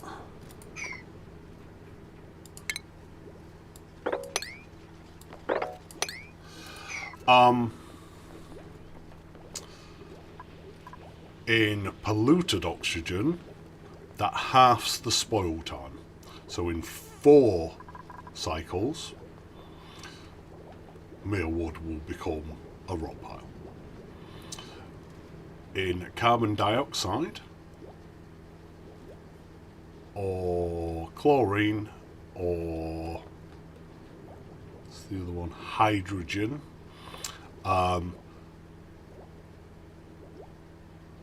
Then spoil time is halved. That is to say, it will take 16 cycles for something to go off, for mealwood to go off. The other consideration is temperature. If it is above 4 degrees Celsius, then it will rot in its ordinary time, other factors taken into account. If it is below 4 degrees, I believe it halves the rot time again. That is to say, something that is in a sterile atmosphere, so carbon dioxide, chlorine or hydrogen, and refrigerated, that is to say under 4 degrees, will take 32 cycles. It's multiplicative, not additive, so it will take 32 cycles to rot. If something is under 18 degrees and in a sterile atmosphere, it will stop any decay. Whatever state it went in is the state it will come out in. So our goal eventually will be to set up a deep freezer with a chlorine or carbon dioxide atmosphere. Hydrogen obviously is the lightest element, and so floats up, so it's difficult to deal with in food storage. Currently we're going to use carbon dioxide, and when we can get refrigerators shortly, we'll use refrigerators instead of the ration box. Carbon dioxide is the heaviest gas, so when it comes down here and sits in here, it should, in theory, fill this and not be displaced by anything else, because it is the heaviest gas, so it will sit at the bottom of this CO2 pit.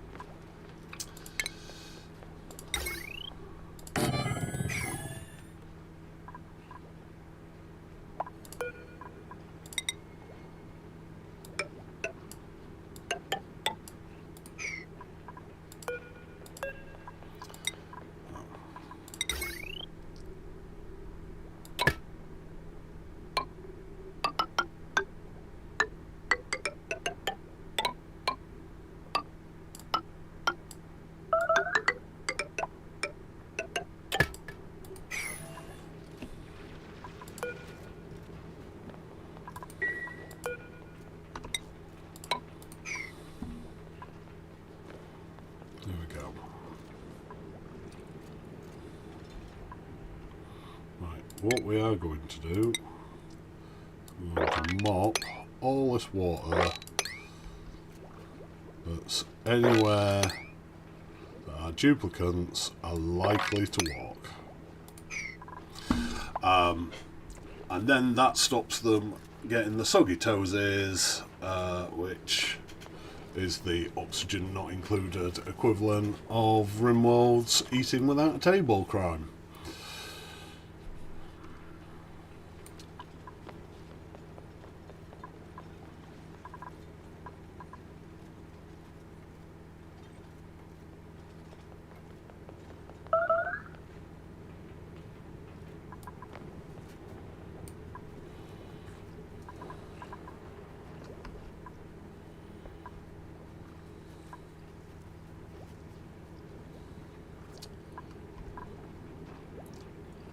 this is our basic kitchen then.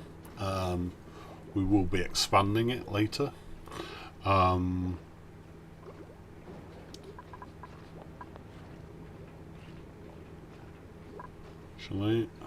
one of the things that I want to do now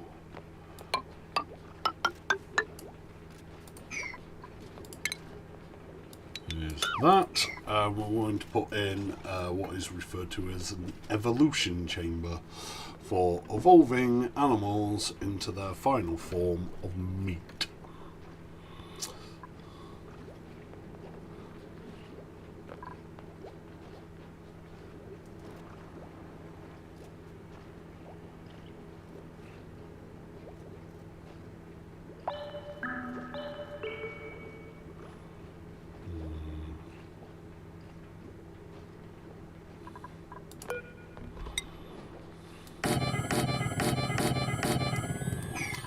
And then we're just going to expand our farm a little bit so that we are producing an excess of mealwood.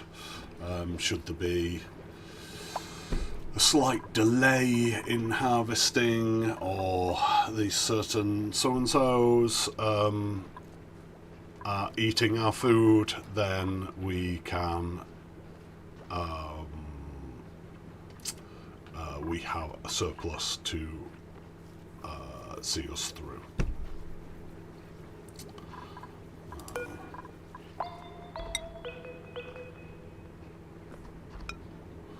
Sideways door on top of that stops the critters from getting out of our lovely evolution chamber.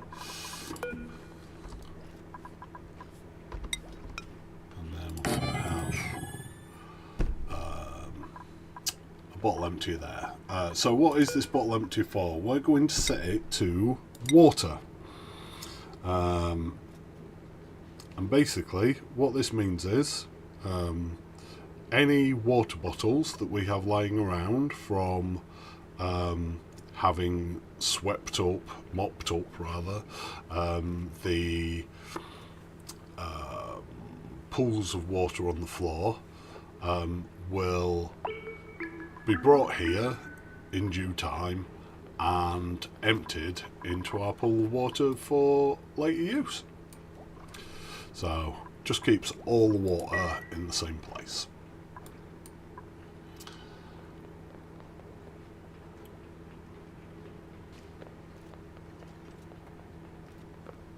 And then next up, I am considering building a ranch.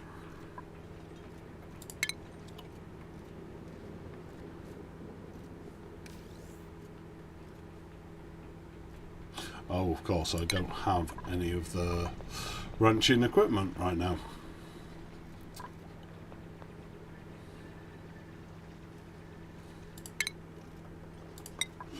So that'll go there. I'll explain exactly what I'm doing and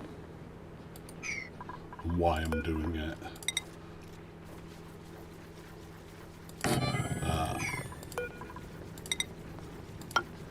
Once it's complete, and we can see everything that's there and how it works.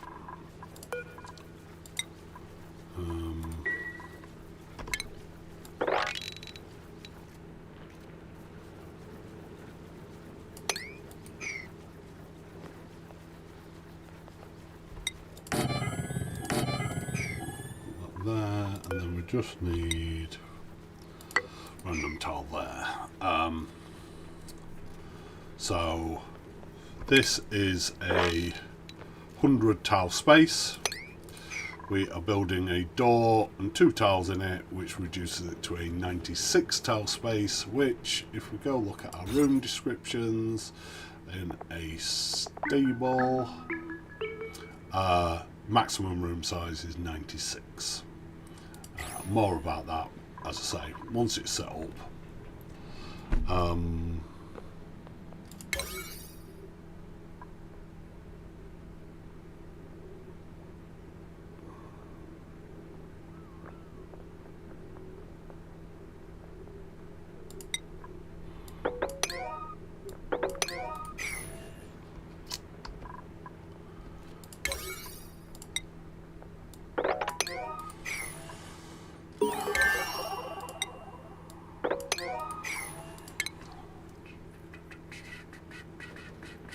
refrigerator.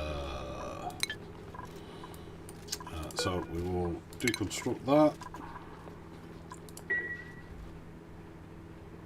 Annoying as it is. So this one, we're going to say we want to put some water in this hole. I want it to be quite a high priority because otherwise the duplicates will pretty much forget about it. And I'm going to say enable auto bottle. What does that mean? That means that not only will they pick up the water bottles off the floor, but they will actually come here, as I suspect Trivaldo is doing right now, and pump fresh water. Oh no, he's taking that to the super. No, he's taking that to the sinks. Okay, but they will use the pitch pump to bottle fresh water and bring that to the bottle emptier and pour it into there. Only enable that if you know you're not pouring it into the same pool that they are likely to get it out of. You don't want them foolishly creating a perpetual loop.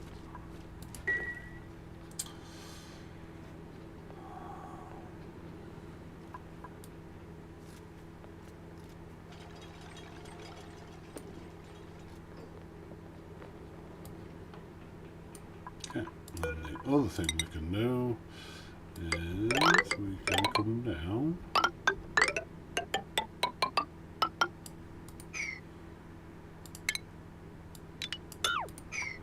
And we can also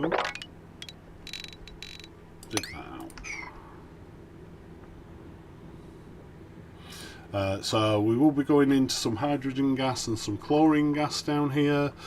Not ideal, but there's not a great deal of hydrogen, there's not a great deal of chlorine. The chlorine will just sit on top of the carbon dioxide, and the hydrogen gas will go to the highest point it can get to. So again, you know, I'm not flooding the base with it. It's not the end of the world. We can manage these later.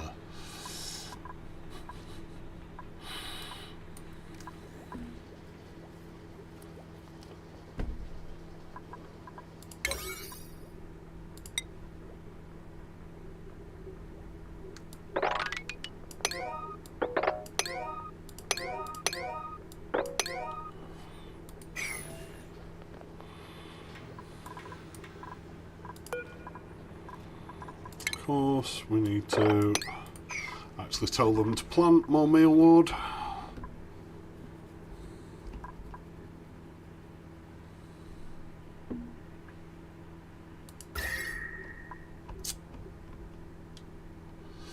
Ah yes, so radiation. Yeah, we've got time to talk about radiation.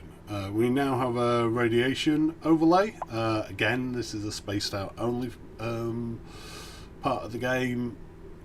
Sorry if you're playing vanilla, this will be a bit boring for you, but going into this overlay you can see that shine bugs give off a little bit of radiation.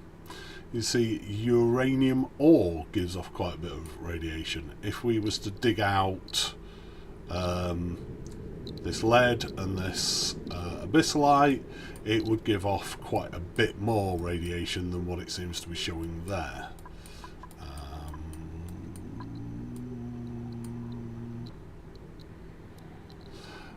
I'm guessing that is a wheezewort, which is a type of plant which does some cooling and, more importantly, gives off radiation. We'll go deeper into radiation later. Just know that the duplicates will gain radiation rads, which is, if you look, tells us that that block is, if they was to stand there, they would get 108 rads per cycle. They gain radiation over time, over exposure, and given enough will get radiation poisoning and can even die from it. Using the toilet expels 100 rads per visit, and if they get radiation poisoning, they will begin vomiting, and they will expel some rads during that too. I'll go more into it when we look at materials research.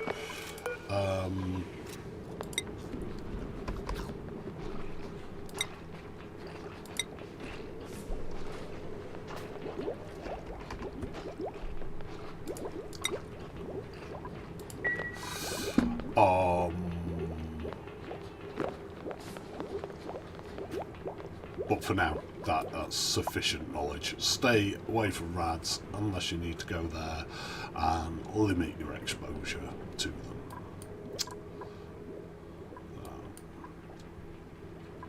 Okay, so we have no one with grilling. Thought we had a cook.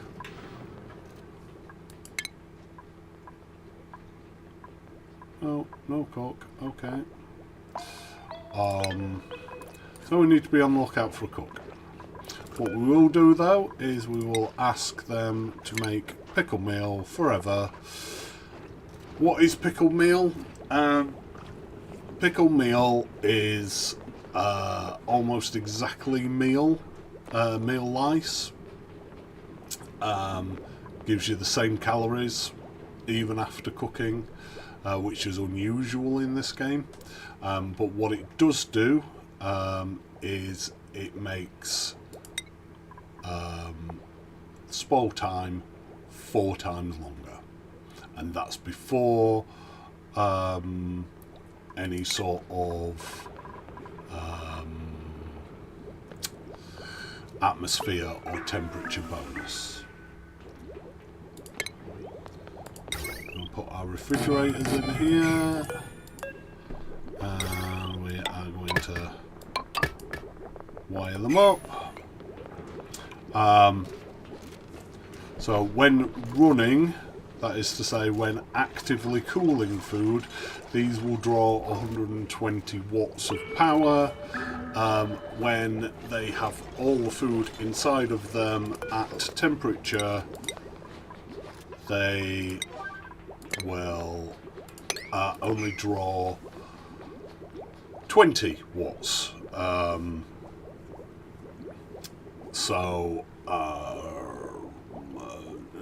I think that's a fair power usage for the refrigerator. When they first started, they only used 120 watts all the time. That was just a bit ridiculous. Okay, we're coming to the end of the stream. I don't think we're necessarily going to do much more. Oh, I will actually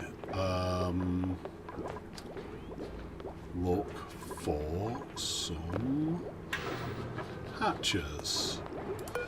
There is one, and we're going to ask that to be relocated into that area. Look for another one.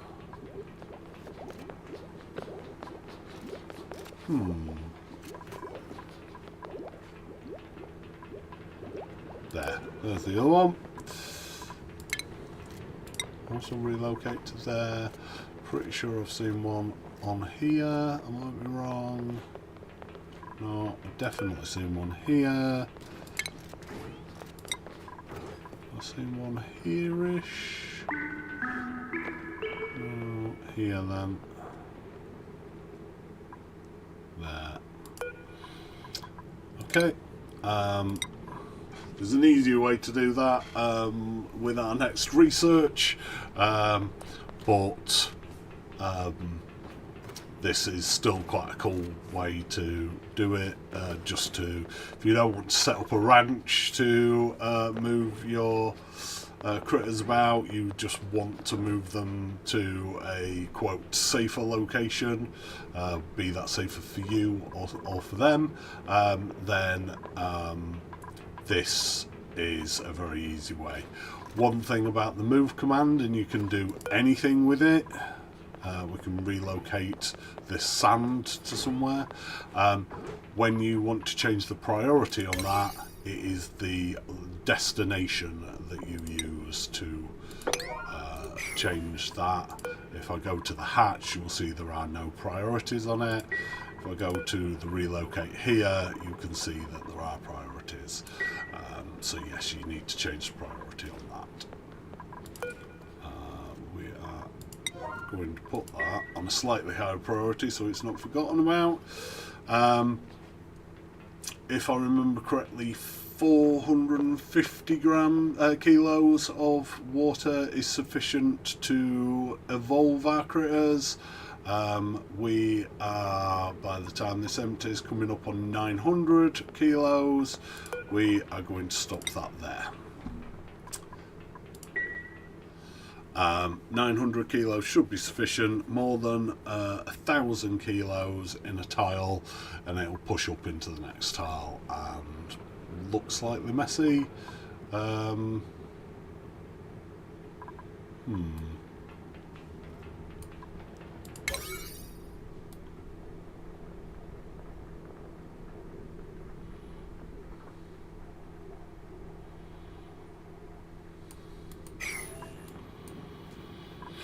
Just curious why she's ignoring that task. Seems odd. No, I don't see.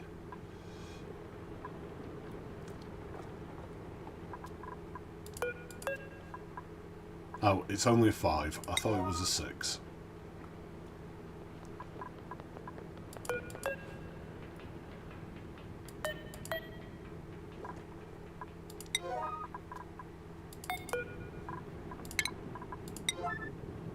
We don't have a rotten pile yet. Begrudgingly, I'm going to put it there.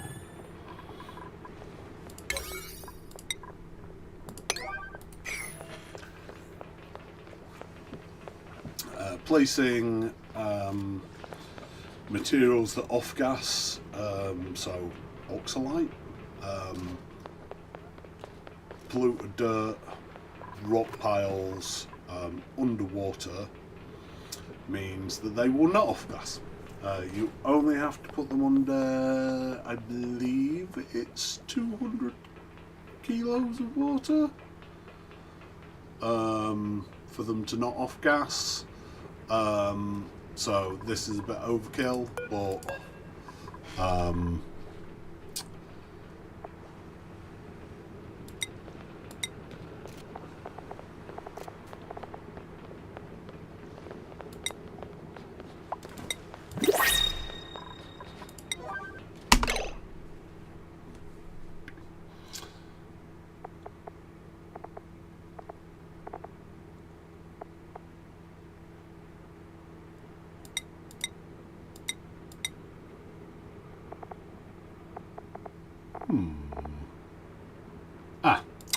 that's the one that I was looking for.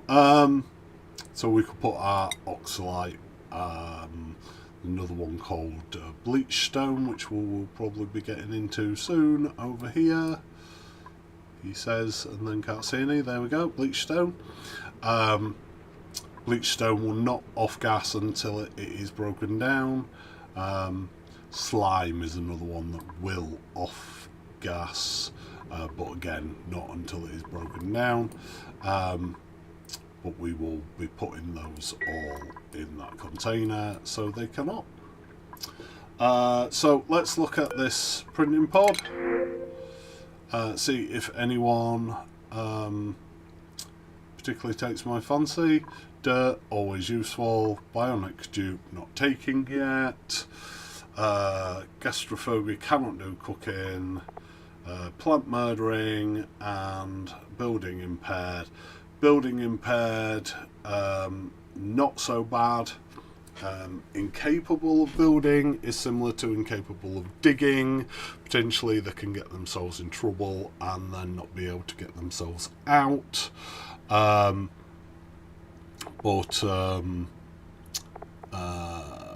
Decreased construction is not the end of the world. Iron Goat Uncultured, and high cooking. Ruby might be our new cook.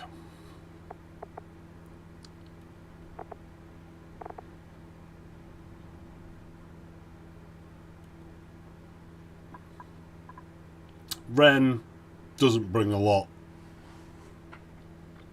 He would be another pick 'em up, put 'em down dupe until we needed some doctoring, possibly do some medicine fabrication, but yeah, no, I think we're going to go with Ruby. Welcome to the team, Ruby. So, first things, cooks on high priority. Next, where are we in the schedule? Yeah, Ruby can go straight on to schedule 3.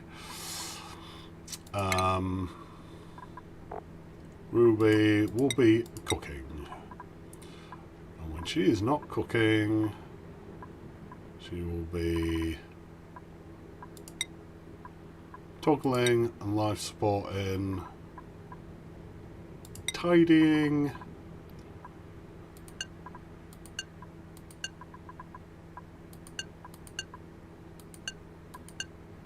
when she's not doing that, she's going to be supplying and storing, and then everything else.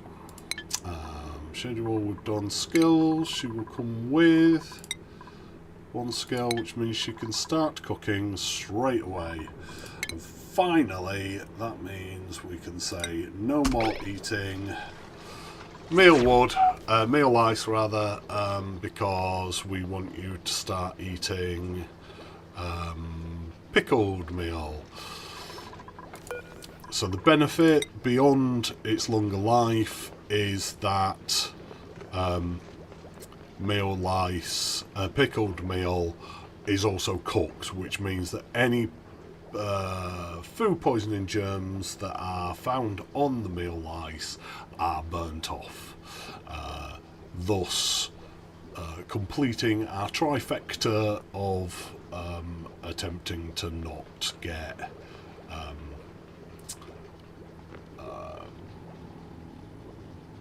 food poisoning on our food.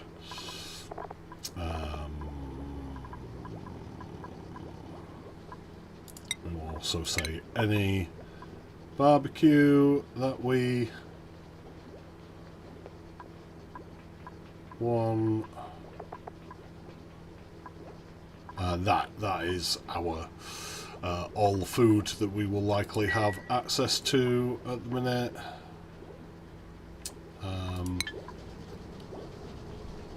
Unfortunately, we don't have sufficient meat to warrant making barbecue. Maybe we change that next time. But yeah, so that's our lovely little colony.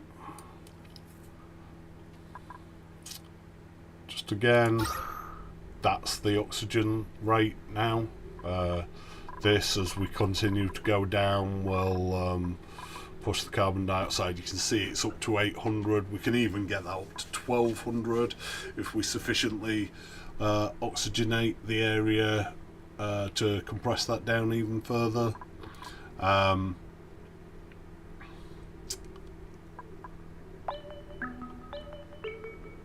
Yeah, so that's doing brilliantly.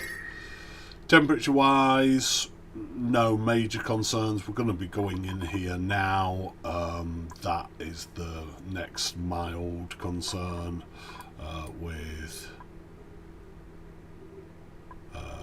again some mild concerns here and here. yes, we do need to be looking at building a temperature barrier of insulated tiles around the base in the not too distant future, but right now there's no great concern over that. And food, smashing it. If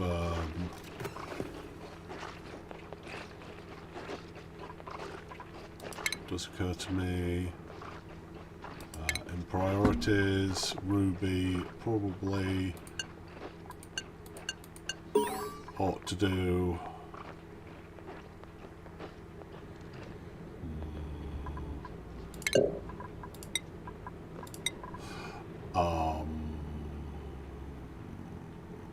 operating as a second level skill, since someone needs to run on the generator.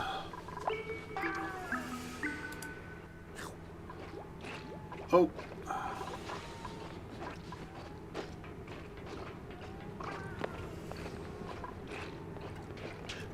Okay. I'll turn meal lights back on for the second because we don't have sufficient pickled meal. Let's look at the colony summary and then we're going to call it "It's not raw. Have a duplicate eat any cooked meal prepared at an electric grill or gas range." Our third, I believe, achievement. So yeah, we're smashing these achievements. Yay! Right. Let's look then who we are going to raid. Who is on today?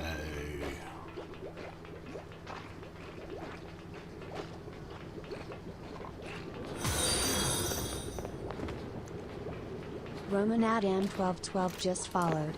Ooh, thank you. Thank you very much. In the middle of my Roman Adam, thank you. Yeah, I'm doing good, thank you. Although just raiding out, I'm afraid. I've got things to do in a few minutes, so just looking to see who else is on. Thank you for the follow, by the way.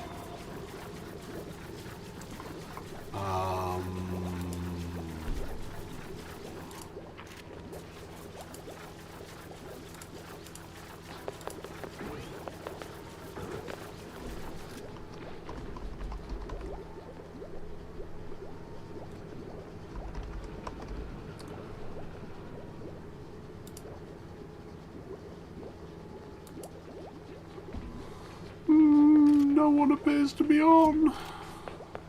What is it, like non-streaming Friday or something?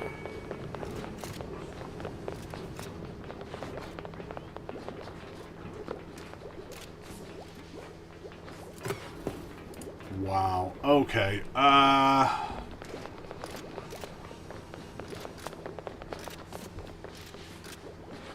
okay, we will look at Miss Seneca. I think I'm pronouncing that correct. Never raided this person before, so be nice. I am back on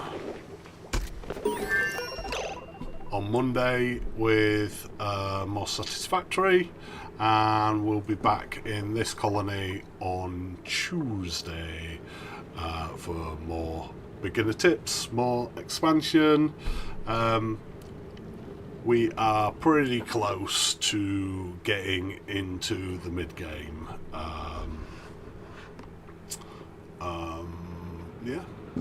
Yeah, I'd say so.